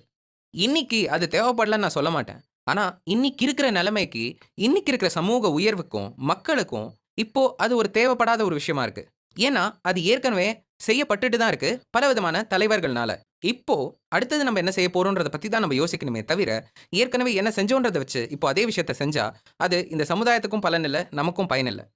இதுக்காக வரலாற நம்ம முழுசா ஒதுக்கணுன்ற அவசியம் இல்ல. வரலாறு கிட்டேருந்து கத்துக்கிற சில விஷயங்கள் கண்டிப்பா இருக்கு. பயமும், பேராசையும் எந்த அளவுக்கு நெறைய விஷயத்த அழிச்சிருக்கு. சரியான செயல்களும், சரியான எண்ணங்களும் எந்த அளவுக்கு பெரிய விஷயத்த உருவாக்கியிருக்கு. நேரம் எந்த அளவுக்கு நிலையில்லாத ஒரு கட்டமைப்புல இருந்திருக்கு. இது அத்தனையுமே நம்ம வரலாறுலேருந்து கத்துக்கலாம். ஆனா, ஒரு சில சம்பவங்கள வச்சோ, ஒரு சில மக்கள வச்சோ, நம்மளால நம்ம எதிர்காலத்த தீர்மானிக்கவே முடியாது. அப்போ நான் எதிர்காலத்துக்கு எந்த விதமான திட்டம் போடணும் அப்படின்னு நீங்க நெனச்சீங்கன்னா, அத அடுத்த அத்தியாயத்துல பார்ப்போம். கோட்பாடு 13 தப்பாத தவறுகள். நீ ஒரு திட்டம் போடப் போறேன்னா, அந்த திட்டத்தோட முக்கியமான பங்கு எதுவா இருக்கணும்னா, நீ நெனச்ச திட்டம், நீ நெனச்ச விதத்துல போகலனா, நீ என்ன செய்ய போற அப்படிங்கிறது தான்.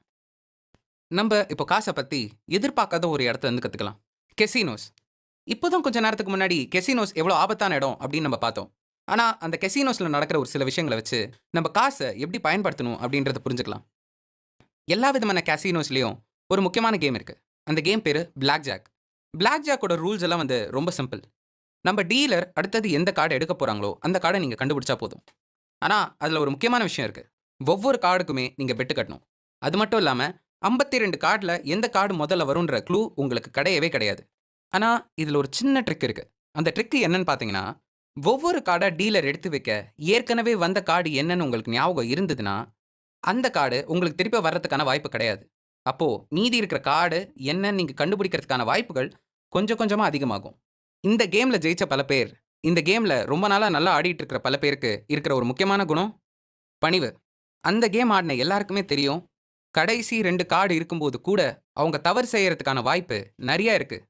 நெறைய விஷயங்கள் உனக்கு சாதகமா நடக்கிற மாரி தெரிஞ்சாலும், கொஞ்சம் கொஞ்சமா உன் பக்கம் வர்ற மாரி தெரிஞ்சாலும், எந்த நேரத்திலயும் உன் வாழ்க்கையில இருக்கிற எல்லா காசையுமே வச்சு உன்னால ஜெயிக்க முடியாது. என்னைக்குமே நம்ப புரிஞ்சுக்க வேண்டிய விஷயம், எப்போ வேணா நம்ம தப்பு பண்ணலாம். சொல்லப்போணும்னா, வாழ்க்கை அந்த அளவுக்கு நம்ம மேல அனுதாபம் என்னைக்குமே காட்டாது. காட்டியிருந்தாலும் அது என்னைக்குமே நிலைக்காது. நம்ம தவறு செய்வோம் அப்படின்றத ஒத்துக்கிறதும், புரிஞ்சுக்கிறதும், நம்ம தெரியாத பல விஷயங்கள கத்துக்கிறதுக்கான ஒரு இடமா மாறும். அது வளர்ச்சிக்கு ரொம்ப முக்கியமான ஒரு பங்கா இருக்கு. அவ்ளோ தவறுகள் நடக்க வாய்ப்பு இருந்தாலும், நம்ப செய்ய வேண்டிய முக்கியமான விஷயம் என்னன்னா, நான் எந்த நேரத்தில சரியா இருக்க முடியும்? என்னால என்ன செய்ய முடியும்? நான் நெனச்சபடி இன்னைக்கு நடக்கலனா, இன்னொரு நாள் திருப்பியும் வந்து நான் சண்ட போடுறதுக்கான சக்தி என்கிட்ட இருக்கா? அப்படின்னு தெரிஞ்சுக்கிட்டு ஒவ்வொரு காயும் நகர்த்துறது தான். தவறு அப்படின்றது நம்ம கண்டிப்பாக நடக்கும் அப்படின்னு நம்ம நம்பாமல் இருக்கிறதுக்கு ரெண்டே காரணம் தான். ஒன்று, இந்த எதிர்காலத்தை நம்ம கண்டிப்பாக என்னன்னு தெரிஞ்சுக்கணும் அப்படின்னு இருக்கிற ஒரு ஆர்வமும், அதுக்கு எதிர்மாறாக இருக்கிற ஒரு விஷயத்த ஒப்புக்கொள்ள முடியாத ஒரு மனநிலையும் தான். ரெண்டாவது விஷயம் என்னன்னா, இந்த மனநிலைனால உண்மையாவே நடக்க போற எதிர்காலத்துக்கு தேவையான செயல்கள நம்ம செய்யாம நிறுத்திடுறோம்.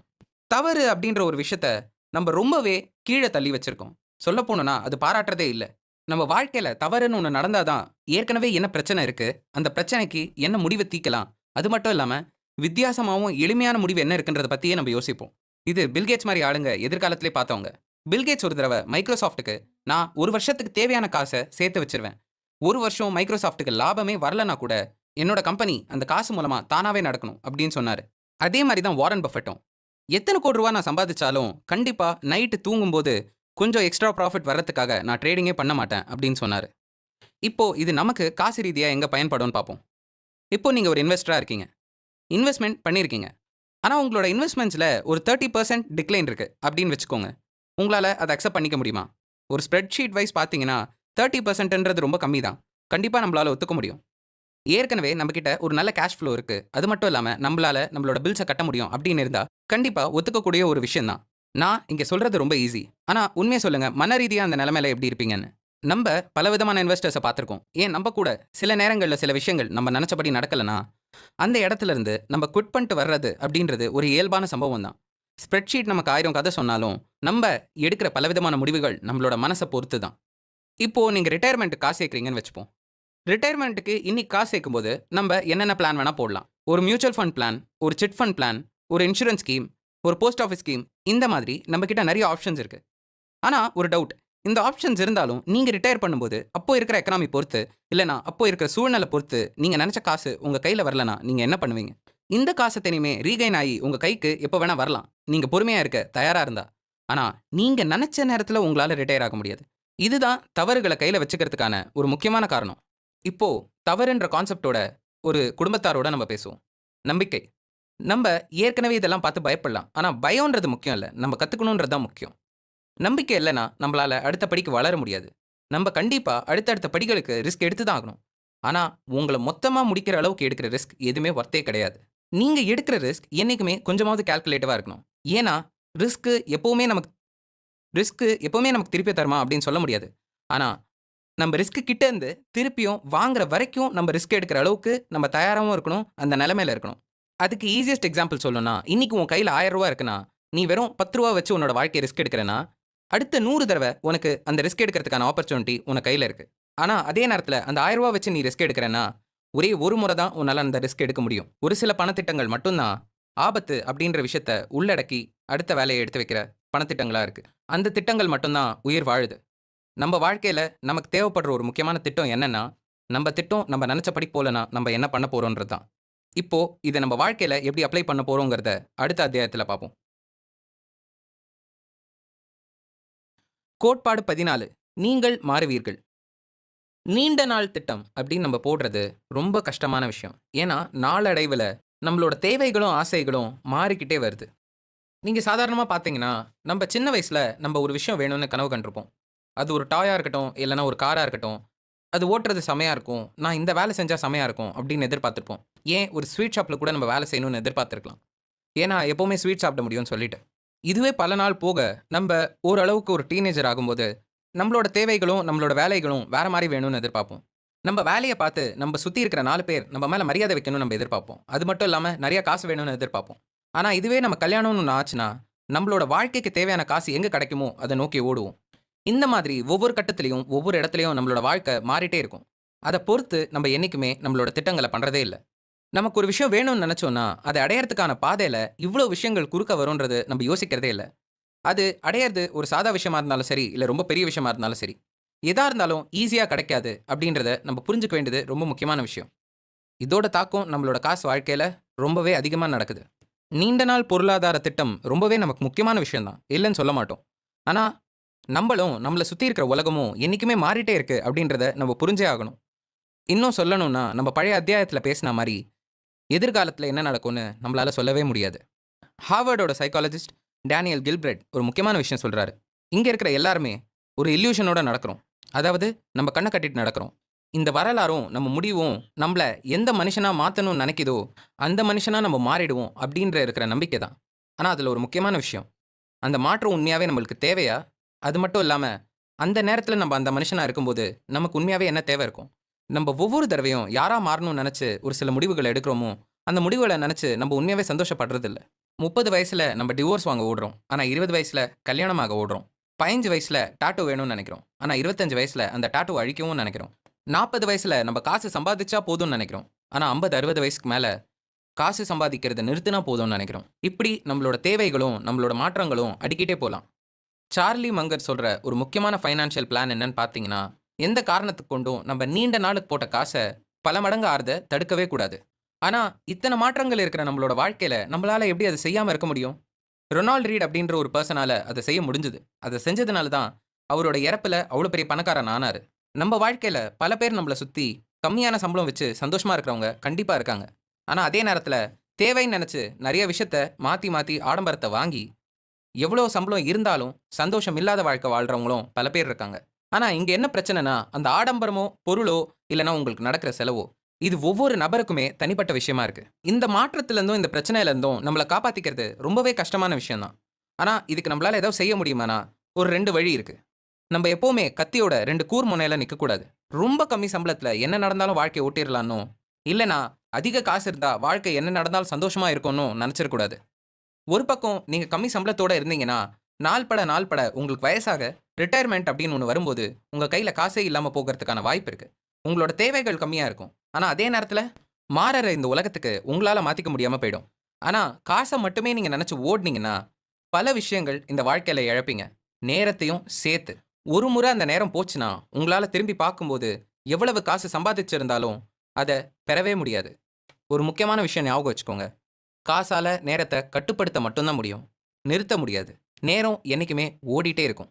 நீங்க இது 2த்துக்கு நடுவுல உங்க சூழ்நிலைக்கு ஏத்த மாரி எது செய்ய முடியுமோ, அத செஞ்சீங்கன்னா, கண்டிப்பா பல வருஷத்துல உங்களுக்கு எந்த விதமான தடையும் இல்லாம நீங்க நெனச்ச சில விஷயங்கள செஞ்சு முடிக்கலாம். நீங்க தேவையான ஆபத்து ஒண்ணு எடுக்கும்போது, அப்போ கொஞ்ச நாள் நீங்க ஏழையா வாழ்ந்துக்கலாம். அதே நேரத்துல உங்களோட மனசும், உடம்பும் செயல்படாதபோது, கண்டிப்பா தேவையான காசும் சேர்த்து வச்சிருக்கணும். உங்க வாழ்க்கைக்கு தேவையான விஷயங்கள் தேவையான நேரத்துல நடந்தா, நீங்க நீண்ட நாள் போட்ட திட்டம் எல்லாமே தடையில்லாம போகறதுக்கான வாய்ப்பு நெறைய இருக்கு.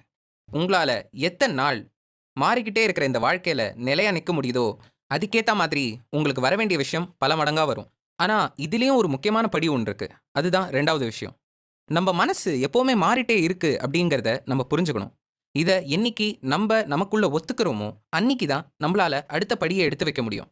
நீங்க 18 வயசுல என்ன சொன்னீங்களோ, அதுதான் 24 வயசுல செய்வீங்கன்னு நீங்க நெனச்சீங்கன்னா, உங்களுக்கு மாற்றம் அப்படின்ற ஒரு விஷயம் ரொம்ப பிரச்சனையா முடியும்.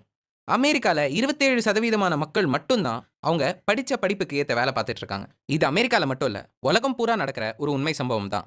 நெறைய பேரு இன்னைக்கு செய்ற வேலை 18 வயசுல அவங்க எடுத்தாங்கன்ற ஒரே காரணத்துக்காக கடைசி வரைக்கும் செஞ்சுட்டு இருக்காங்க. அவங்க எடுத்த வேலை அவங்களுக்கு உண்மையா புடிக்குமா? இல்லன்னா அந்த வேலை ரொம்ப நாள் நிலைக்குமா? அது அவங்களோட தேவைய பூர்த்தி பண்ணுமா? அப்படின்னு யோசிச்சுட்டு யாருமே இப்ப வேலை செய்யறதில்ல.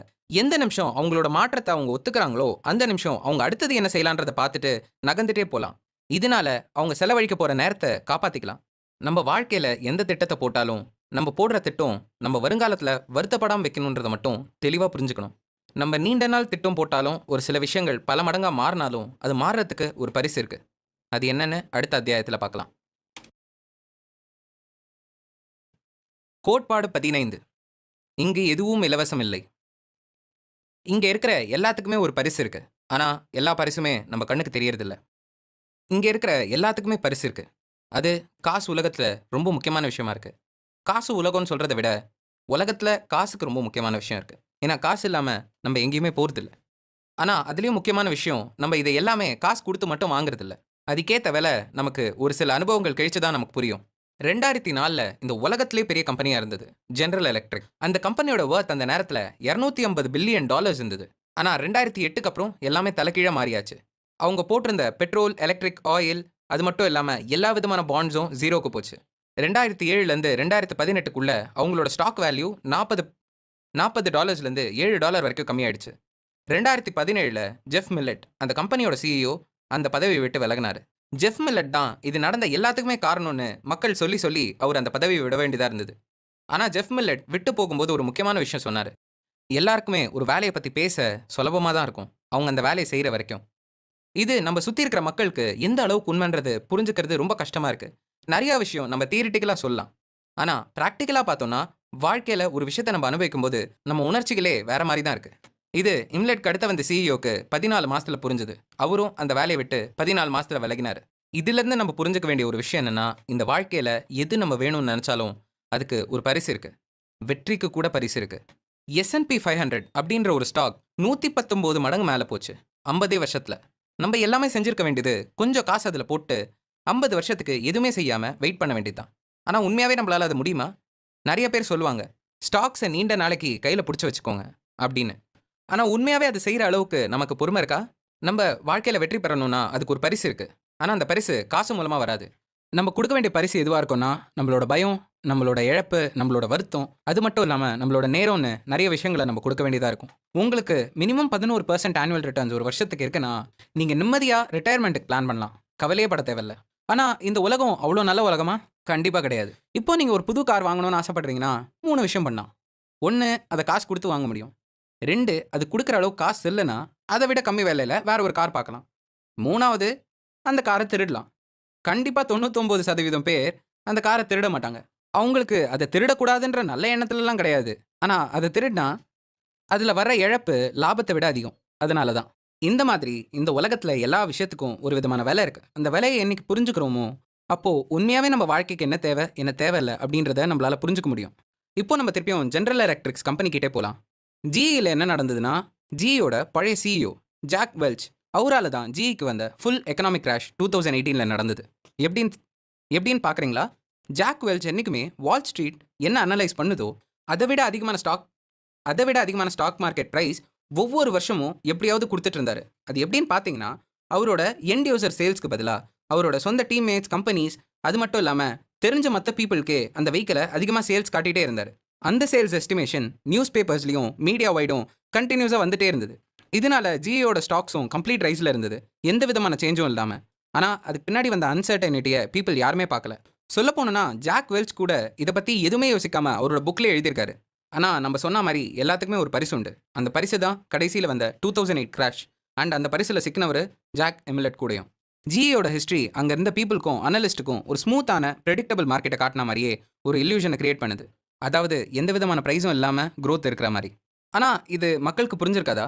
ஏன் மக்கள் எப்பவுமே நீண்ட நாள் கிடைக்க வேண்டிய பலன விட, காரு, வீடு, பைக்கு, ஆடம்பரம் இதுக்கு எல்லாமே காசு மட்டும் இல்லாம பலவிதமான விலைகள குடுத்து வாங்குறாங்கன்னு? அதுக்கு பதில் ஈஸி தான். ஏன்னா, எல்லாருக்குமே பொறுமை இல்ல. அதாவது இன்வெஸ்ட்மென்ட்டோட ரிட்டர்ன்ஸ் உடனடியாவோ, இல்லன்னா கண்ணு முன்னாடி தெரியற லாபமாவோ இருக்கிறதே இல்ல. இப்போ நம்ம எதுக்காக ஹெல்மெட் போடுறோம், இல்லன்னா மாஸ்க் போடுறோம் அப்படின்னு எதிர்பார்த்தீங்கன்னா, முக்காவாசி பேர் போடுறதுக்கு காரணம், போலீஸ் நம்மள புடிக்கக்கூடாது, இல்லன்னா வண்டி மாட்டி நம்ம கேஸ் ஆகக்கூடாது அப்படின்ற ஒரு காரணத்துக்காக தான் இருக்கும். மத்தபடி அவங்க விபத்துன்ற ஒரு பரிச என்னைக்கு வேணாலும் பெறலாம் அப்படின்னு தெரியாம, அவங்க அதுக்காக ஹெல்மெட் போடுறதே கிடையாது. இத கேட்க கொஞ்சம் பழமையான அட்வைஸா தெரியலாம். ஆனா, இதுதான் உண்மையா மக்களோட மனசுல நடக்கிறது. மக்களோட பார்வை எப்போ வித்தியாசமா மாறுதோ, அப்போ எது தேவையோ அத சூஸ் பண்ணுவாங்க. ஒரு எக்ஸாம்பிள் சொல்றேன். ஸ்டாக் மார்க்கெட்ல போடுற பல பேர், எனக்கு 20% காசு டிக்ளைன் ஆனா பரவால்ல அப்படின்னு சொல்லுவாங்க.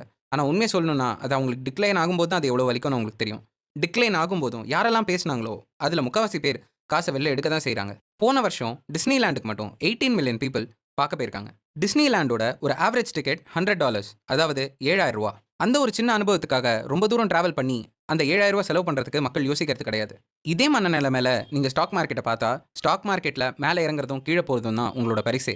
ஆனா அத நீங்க குடுக்கும்போது, கொஞ்சம் காத்திருக்கும்போது, உண்மையாவே உங்களுக்கு ஒரு நல்ல அனுபவம் கிடைக்கும். நீங்க இந்த டிக்கெட் ஃபீய போலீஸ்காரனோட ஃபைன் மாரி நெனச்சீங்கன்னா, கண்டிப்பா உங்களுக்கு ஒரு நல்ல அனுபவம் கிடைக்காது. கோட்பாடு 16 நீங்களும் நானும். உங்கள விட வித்தியாசமா விளையாடுற ஒரு ஆள் கிட்ட இருந்து நீங்க கத்துக்கும்போது ஜாக்கிரதையா இருங்க. 2000ஸ்ல டாட் காம் பபிள் நடக்கும்போது $6.2 டிரில்லியன் மதிப்பான சொத்து இழக்கப்பட்டது. இந்த மாரி விஷயம்லாம் ஏன் நடக்குது? ஏன் அடிக்கடி நடந்துகிட்டே போகுது? இந்த மாரி விஷயத்துலேருந்து ஏன் யாருமே எந்த பாடமும் கத்துக்கிறதில்ல? இது எப்பவுமே காலங்காலமா திருப்பி சைக்கிள் ஆற மாரி நமக்கு தெர்ல? இதுக்கு காரணம் ஒண்ணு தான். மக்களோட பேராசை. அவங்க ஒரு விஷயத்த ஆசைப்பட்டாங்கன்னா, அது ஏன் ஆசைப்படுறாங்க? ஆசைப்படும்போது அதில என்ன பின்னாடி நடக்குதுன்றத பத்தி யோசிக்கிறதே கிடையாது. ஆனா, இத மட்டுமே நம்மளால எல்லாத்தையும் வச்சு காரணம் சொல்ல முடியுமா? கண்டிப்பா சொல்ல முடியாது. அப்படின்னு சொன்னா, நம்ம முதல்ல சொல்ற கோட்பாடுக்கு முரணாயிடும். "நம்ப யாரும் அறிவாளி இல்ல.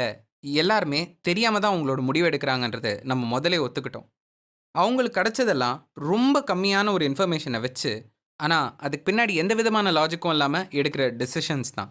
நம்ம இந்த பபிள்ஸ் மேலேயும் மக்களோட பேராசை மேலேயும் மட்டும் கம்ப்ளைண்ட் பண்ணால் எந்த விஷயத்தையும் நம்மளால் கற்றுக்க முடியாது. அது ரெண்டுமே உண்மையான விஷயம்தான். ஆனால் அங்கே மட்டும் பிரச்சனை நிற்கலை.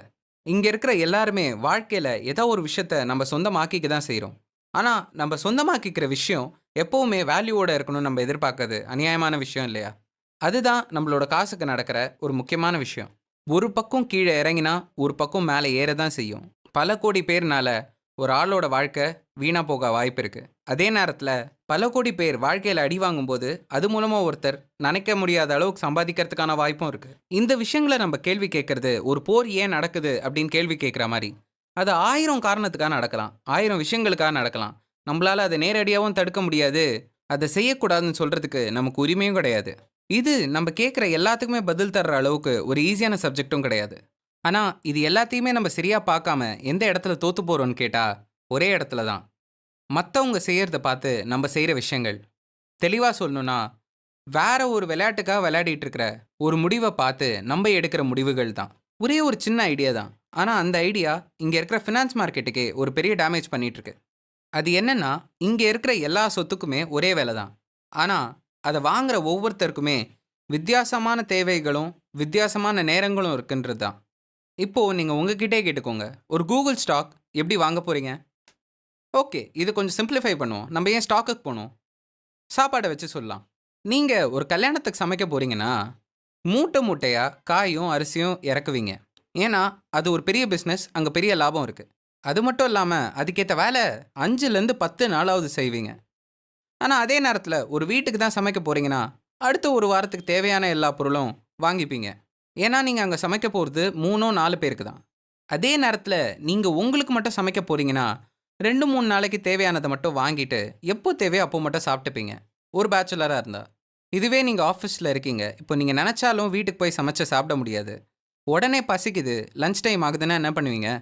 10 நிமிஷம் நேராக போய் பக்கத்தில் இருக்கிற கடையில் ஒரு பிரியாணி வாங்கி சாப்பிட்டு நீங்கள் பாட்டுக்கு உங்கள் வேலையை பார்ப்பீங்க. ஆனால் இதே மாதிரி தானே நம்மளோட ஸ்டாக் மார்க்கெட்டும். நீங்கள் லாங் டேர்முக்கு போடுறீங்கன்னா எவ்வளோ தூரம் வாங்க போகிறீங்க? ஷார்ட் டேர்முக்கு போடுறீங்கன்னா எவ்வளோ தூரம் வாங்க போகிறீங்க?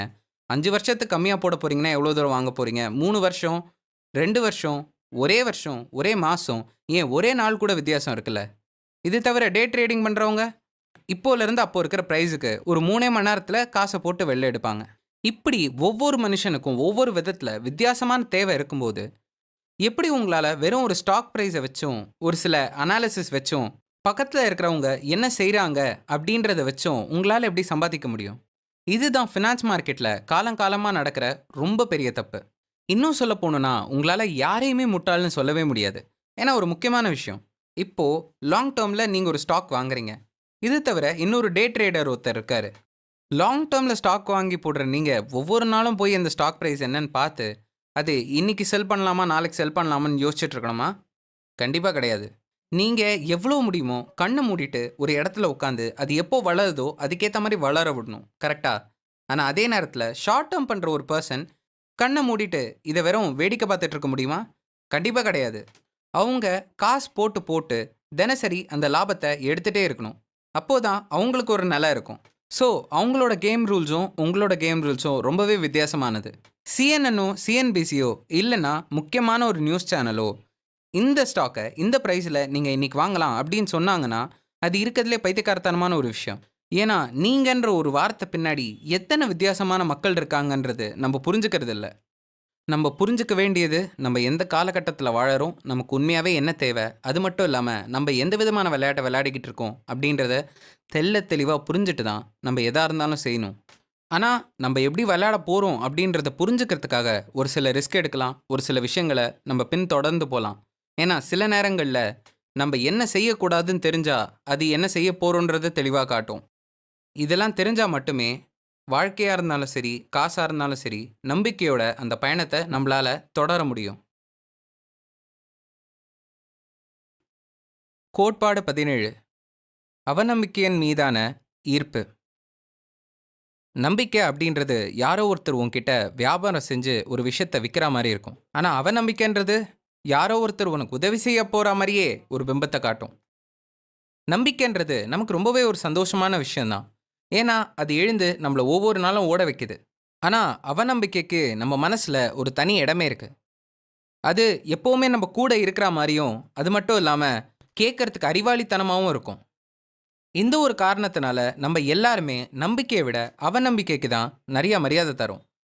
அது எப்பவுமே ஆபத்துக்கு உதவி செய்ற மாரியே ஒரு ஃபீல் தருது.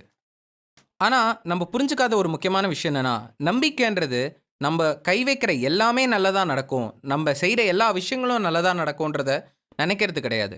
நம்பிக்கைன்றது எது தவறா நடந்தாலும், நமக்கு நடக்க போறது சரியா நடக்கும். அதுக்கேத்த விஷயத்துக்கு, அதுக்கேத்த பாதைக்கு தான் நம்மள வாழ்க்கை கூட்டிட்டு போகுதுன்றத நம்புறது. மக்கள் நெறைய விஷயத்துல அவசரப்படுறதுக்கு காரணம், ஒவ்வொரு நாளும் எழுந்து ஏதோ ஒண்ணுத்துக்காக ஓடிட்டே இருக்கிற ஒரு காரணம் என்னன்னா, அவங்களுக்கு இல்லாத நம்பிக்கை தான். அது அவ்வளோ கஷ்டமான ஒரு விஷயமும் இல்ல. ஆனா, அதே நேரத்தில அதில எந்த விதமான கேரண்டியும் கிடையாது. இந்த ஒரு காரணத்தினால் தான் நம்ம அவநம்பிக்கைய ரொம்ப நம்புறோம். சொல்லப்போணும்னா, மக்களுக்கு அவநம்பிக்கை முக்கியமா தெரியுதே தவிர, நம்பிக்கை அவங்களுக்கு ஒரு பெட்டா மட்டும் தான் தெரியுது. இப்போ அவநம்பிக்கையோட மத்த ரூபத்த எல்லாமே பார்க்கலாம். டிசம்பர் 29ஆம் தேதி 2008 உலகத்தோட எக்கனாமியே அடி வாங்கின ஒரு முக்கியமான நாள். அன்னிக்கு பல பேருக்கு வேலையும் போச்சு, வாழ்க்கையும் போச்சு. முக்கியமா அமெரிக்கால.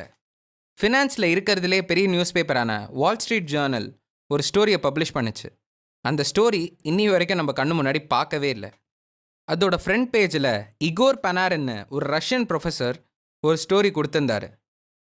ஜூன் 2010ஓட முடிவில் கண்டிப்பாக யூஎஸ் அப்படின்ற இடம் 6 பங்கா பிரிஞ்சிரும்.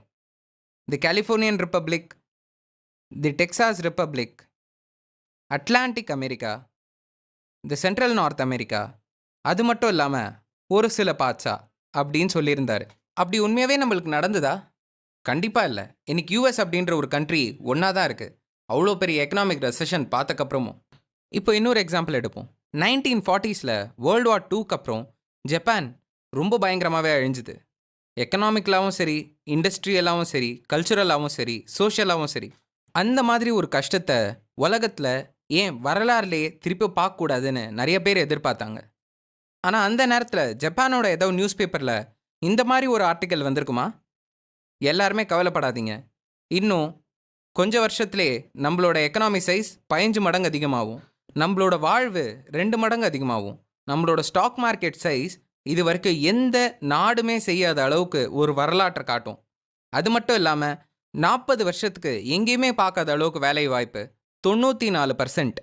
நம்ம சம்பாதிக்கிற காசு அமெரிக்கால இருக்கிறதுலே ஹையஸ்ட் பிரைஸ் ரியல் எஸ்டேட் வாங்குற அளவுக்கு அதிகமாக இருக்கும். அது மட்டும் இல்லாமல் நம்மளோட மெயின் எதிரியாவே அமெரிக்கா தான் இருப்பாங்க. அவங்க நம்மளோட எக்கனாமிக் ஸ்ட்ராட்டஜிஸை காப்பி பண்ண ட்ரை பண்ணுவாங்க. அப்படின்னு சொன்னால் அப்போ யாரோ நம்பியிருப்பாங்களா? ஆனால் இதுதான் அத்தனை வருஷத்தில் உண்மையாகவே நடந்தது. நம்ம எல்லாருமே அவநம்பிக்கைனாலையும் பயத்தினாலையும் போதையேற்றப்பட்டிருக்கோம். ஃபேக்ட்ஃபுல்னஸ் அப்படின்ற புக் எழுதின ஹான்ஸ் ரோஸ்லிங் ஒரு முக்கியமான விஷயம் சொல்லியிருக்காங்க.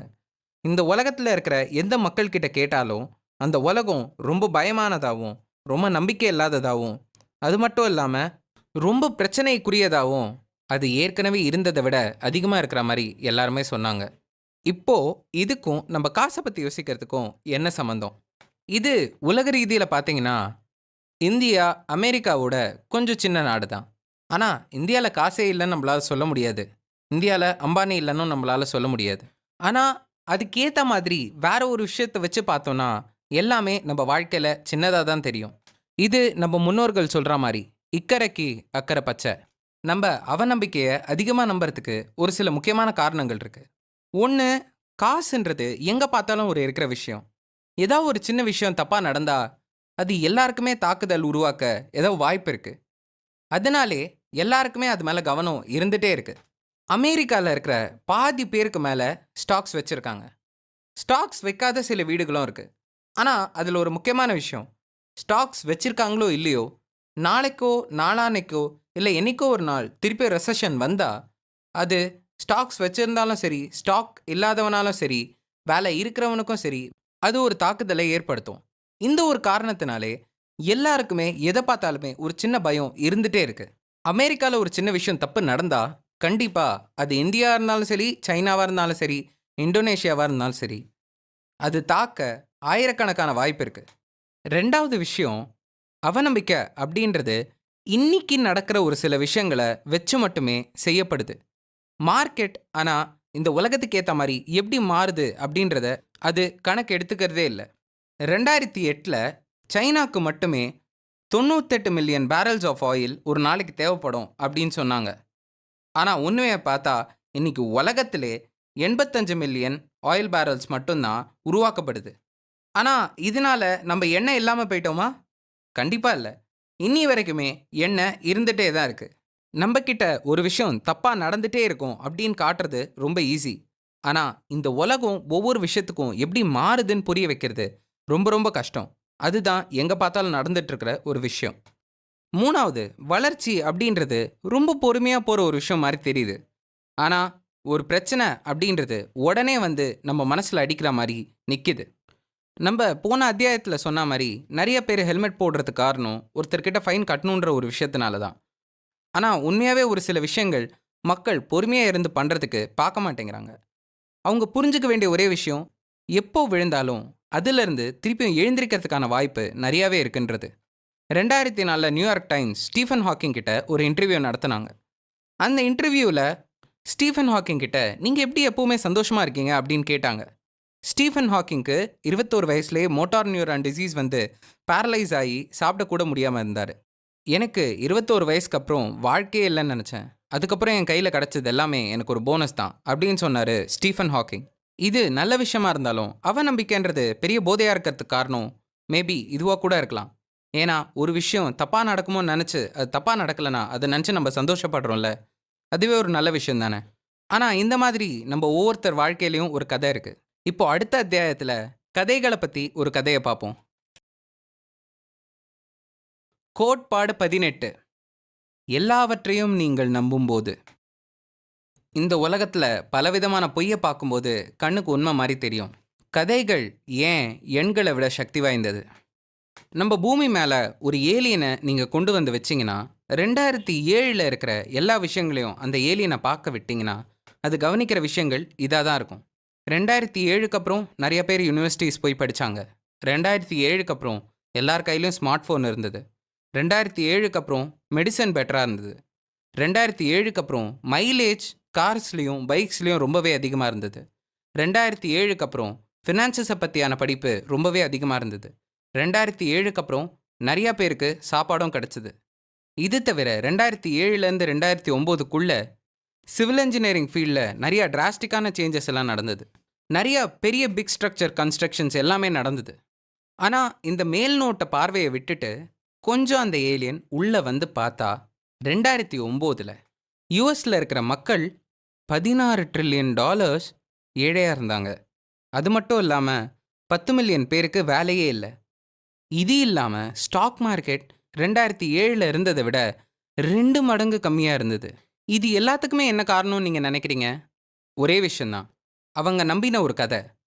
Bankers, real estate agents, housing parties, பெரிய கம்பெனிஸோட லீடர்ஸ் இவங்க எல்லாராலையும் சொல்கிற விலைவாசியை நிர்ணயிக்க முடியும். அது ஸ்டாக் மார்க்கெட்டாக இருந்தாலும் சரி, பிஸ்னஸாக இருந்தாலும் சரி அப்படின்னு நினச்ச கதை. 2008ல் நடந்த சம்பவத்துக்கு அப்புறம் 2009ல் இந்த கதைகள் எல்லாமே நம்புறது நிறுத்தப்பட்டது. நம்ம நம்புகிற கதைகள் நம்மளோட பொருளாதாரத்து மேலே ஒரு பெரிய தாக்கமே ஏற்படுத்துது. அந்த கதைகள்னால தான் பலவிதமான முடிவுகள் நம்ம எடுக்கிறோம். பலவிதமான முடிவுகள் பல பேரால் எடுக்கப்படுது. நம்ம நம்புகிற கதைகள் சில நேரங்களில் நல்ல விஷயத்தையும் உருவாக்கலாம், கெட்ட விஷயத்தையும் உருவாக்கலாம். நம்ம எந்த முடிவை எடுக்கிறதுக்கு முன்னாடியும், காசு சம்மந்தப்பட்ட முடிவுகளை எடுக்கிறதுக்கு முன்னாடியும் நம்ம 2 விஷயங்களை நம்மளோட மனசில் வச்சுக்கணும்.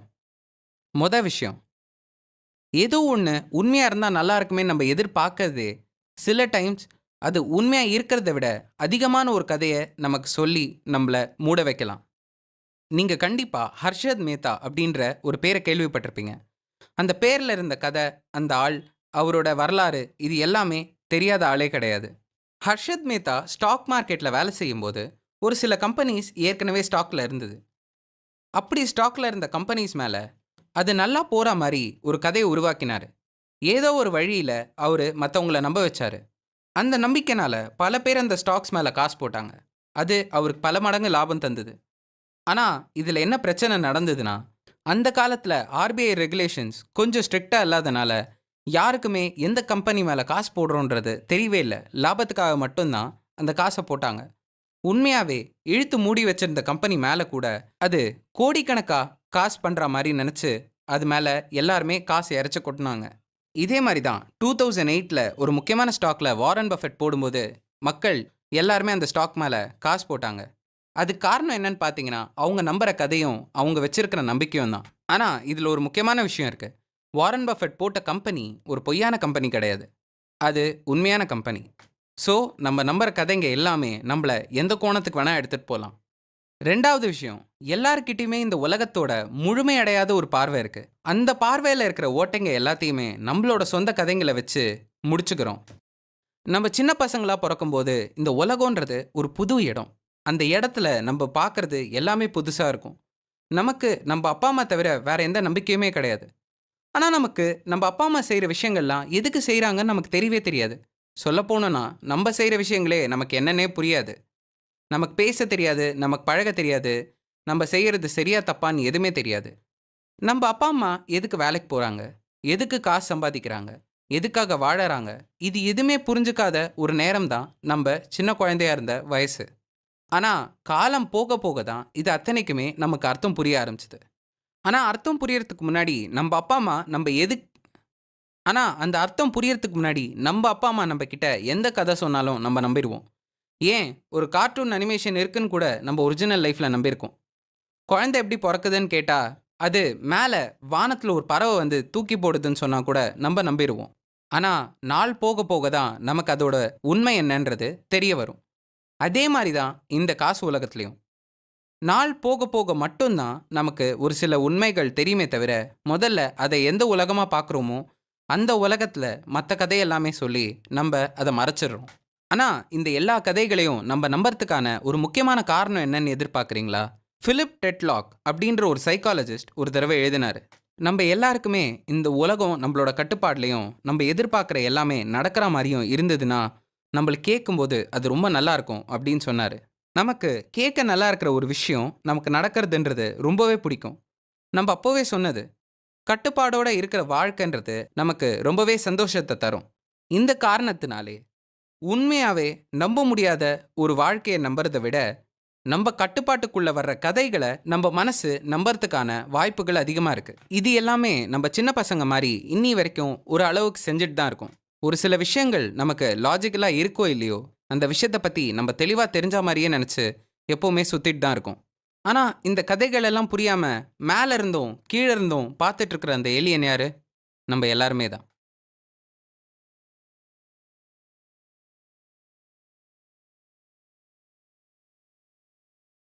கோட்பாடு 19 எல்லாமாய் சேர்ந்து இப்போது நம்ம நம்மளோட சொந்த காசை வச்சு நம்மளோட மனநிலைய என்னன்னு கற்றுக்குறோம்.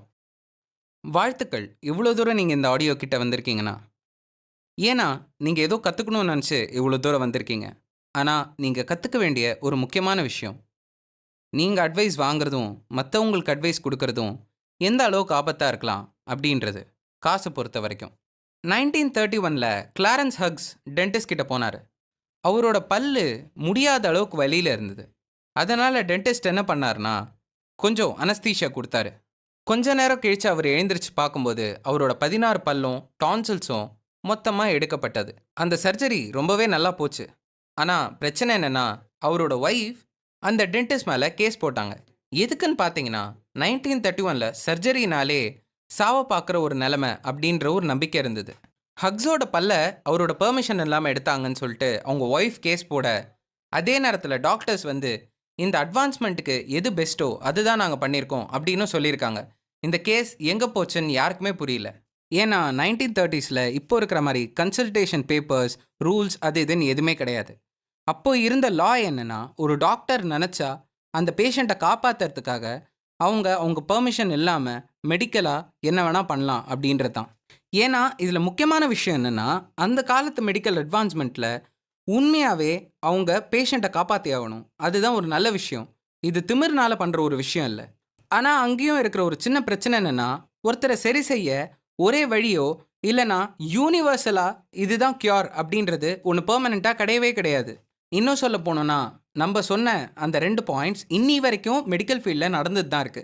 அந்த கேஸ்ல அந்த டாக்டர்ஸால என்ன பண்ணியிருக்க முடியும்? நீங்க யோசிச்சு பாருங்க. கேட்ஸ் அப்படின்ற ஒரு முக்கியமான டாக்டர் எழுதினாரு. மெடிசன் அப்படின்றது ஒரு காம்ப்ளெக்ஸான ப்ரொஃபஷன். டாக்டர்ஸ்க்கும் பேஷண்ட்ஸ்க்கும் நடுவுல நடக்கிற பேச்சுவார்த்தையும் காம்ப்ளெக்ஸ் தான். மெடிசன் இண்டஸ்ட்ரிக்கு அடுத்தது காம்ப்ளெக்ஸான ப்ரொஃபஷன் எதுன்னு நினைக்கிறீங்க? Financial advice. என்னால உனக்கு அட்வைஸ் குடுக்க முடியாது. ஏன்னா, உனக்கு என்ன வேணும்ன்றது எனக்கு தெரியாது. அப்படி உனக்கு என்ன வேணும்னு தெரிஞ்சாலும், அது எப்போ வேணும், எப்படி வேணும், எதுக்காக வேணும்னு எனக்கு எதுவுமே தெரியாது. அதனால தான் இந்த புக்கோட ஆத்தரும் சரி, நானும் சரி, உங்களுக்கு டைரக்ட்டா எந்த விதமான ஃபினான்ஷியல் அட்வைஸும் குடுக்கவே இல்ல. ஆனா, இத பார்த்து ஏமாந்து போக வேணாம். கண்டிப்பா நாங்க ஒரு சில விஷயத்துல உங்களுக்கு ஹெல்ப் பண்ணணும்னு இருக்கோம்.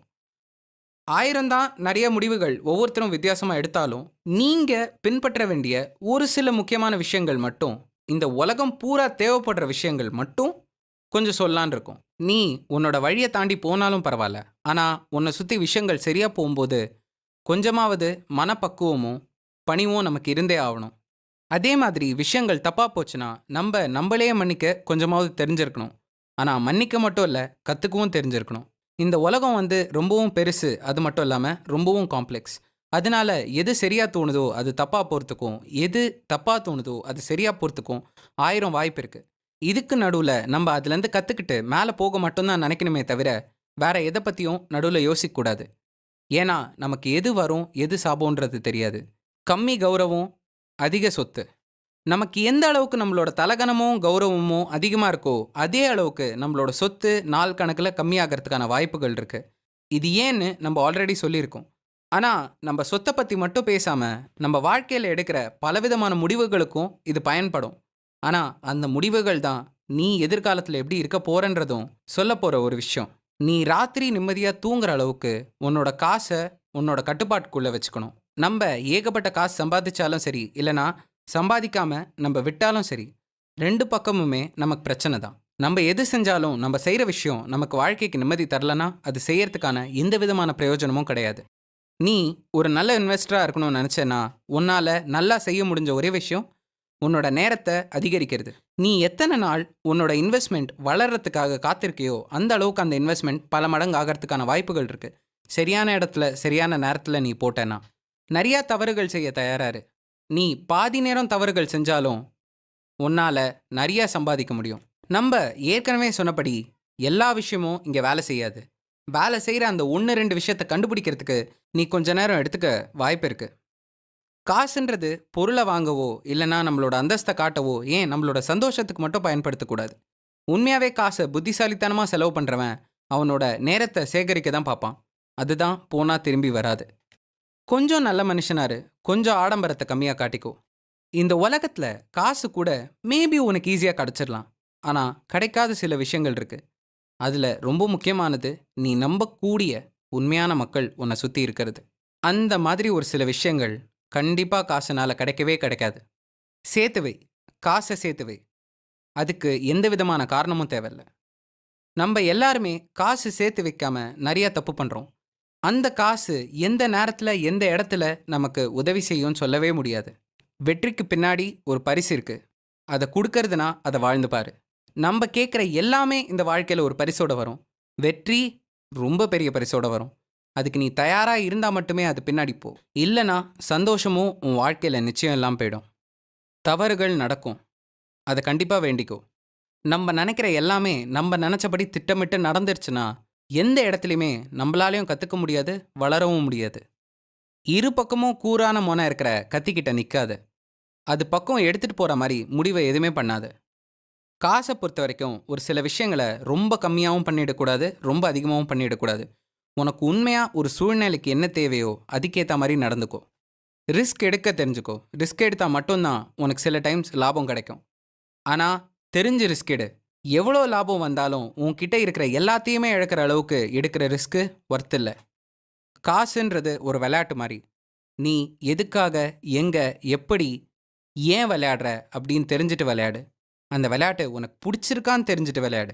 இந்த குழப்பத்தை கொஞ்சமாவது மதி. ஏன்னா இங்க இருக்கிற அறிவாளிங்க நீ செய்யறது எல்லாமே தப்புன்னு சொல்லலாம். ஆனா எதுக்குமே பதில் இல்லை. அதை ஞாபகம் வச்சுக்கோ. உனக்கு எது வேலை செய்யுதோ அது மட்டும்தான் சரியான பதில். இப்போ நாங்க சொன்ன அத்தனையுமே புத்தகத்துல ஏற்கனவே வந்தது தான். இல்லன்னு சொல்ல மாட்டோம். உங்களுக்கு இன்னும் ஒரு தடவ திருப்பி சொல்றதுல எந்த விதமான தப்பும் இல்லன்னு நாங்க நெனச்சோம். அதனால தான் சொன்னோம். இப்போ இந்த புக்க எழுதினவருக்கு அவரோட சரியான பதில் என்ன? அவருக்கு எது அவரோட வாழ்க்கையில வேலை செஞ்சதுன்னு பார்க்கலாம். கோட்பாடு 20 வாக்குமூலங்கள். நம்மளோட ஆத்தர் காசை எப்படி பார்த்தாருன்னு பார்க்கலாம். சாண்டி காட்ஸ்மேன் அப்படின்ற ஒரு பெரிய பில்லியனர் இன்வெஸ்டர் இருந்தார். அவர் நடத்தின ஒரு கன்சல்டிங் குரூப்காக அவர் எடுத்த இன்டர்வியூவில் எப்போவுமே ஒரே ஒரு கேள்வி மட்டும்தான் கேட்டாராம். நீ எதோ உனக்கு சொந்தமாக வச்சிருக்க, எதுக்காக? இது உலகத்திலே இருக்கிற ஒரு முக்கியமான கேள்வி. நம்ம ஒரு விஷயம் செய்கிறோன்னா அது ஏன் எதுக்காக நம்ம தெரிஞ்சுட்டு செய்யறது தான் ரொம்ப ரொம்ப முக்கியமான விஷயம். அது தோக்குதோ ஜெயிக்குதோ இல்லை எந்த பாதையில் போகுதோ. நம்ம ஆத்தர் மார்கன் ஹியூசல் ரெண்டே ரெண்டு விஷயத்த மட்டும்தான் பண்ணாரு. மொத விஷயம், அவரோட ஃபேமிலி சேவிங்ஸ் எப்படி பண்ணாங்கன்னா, சார்லி மங்கர் ஒரு தடவை சொல்லியிருந்தாரு, எனக்கு பணக்காரன் ஆகணுன்ற ஆசை இல்லை, ஆனால் எனக்கு சுதந்திரமாக வாழணுன்றது தான் ஆசை. இதுதான் மார்கன் ஹியூசலும் அவரோட குடும்பத்துக்கும் ஒரு பெரிய இலக்கா இருந்தது. அவர் எதை விட்டுட்டு போனாலும் அவங்க குடும்பம் நினச்சதை செஞ்சால் போதும், அந்த நேரத்தில் அவங்களுக்கு அமைதியும் பாதுகாப்பும் இருந்தால் மட்டும் போதும் அப்படின்னு நினச்சாரு. அவங்க குடும்பமும் அவரும் இன்வெஸ்ட்மெண்ட் அப்படின்றத எப்படி பார்த்தாங்க? மார்கன் ஹியூசல் ஒரு நல்ல வேலையில் இருந்தார். அவர் செஞ்ச வேலையில் வர்ற சம்பளத்தை நேராக எடுத்து ஒரு சில இண்டெக்ஸ் ஃபண்ட்ஸில் மட்டும் போட்டார். அதாவது யூஎஸ் அண்ட் இன்டர்நேஷ்னல் ஸ்டாக்ஸ் இருந்தது. சொல்ல போகணுன்னா அந்த இண்டெக்ஸ் ஃபண்ட்ஸுக்கு அவர் கோல்ஸ் கூட வைக்கல.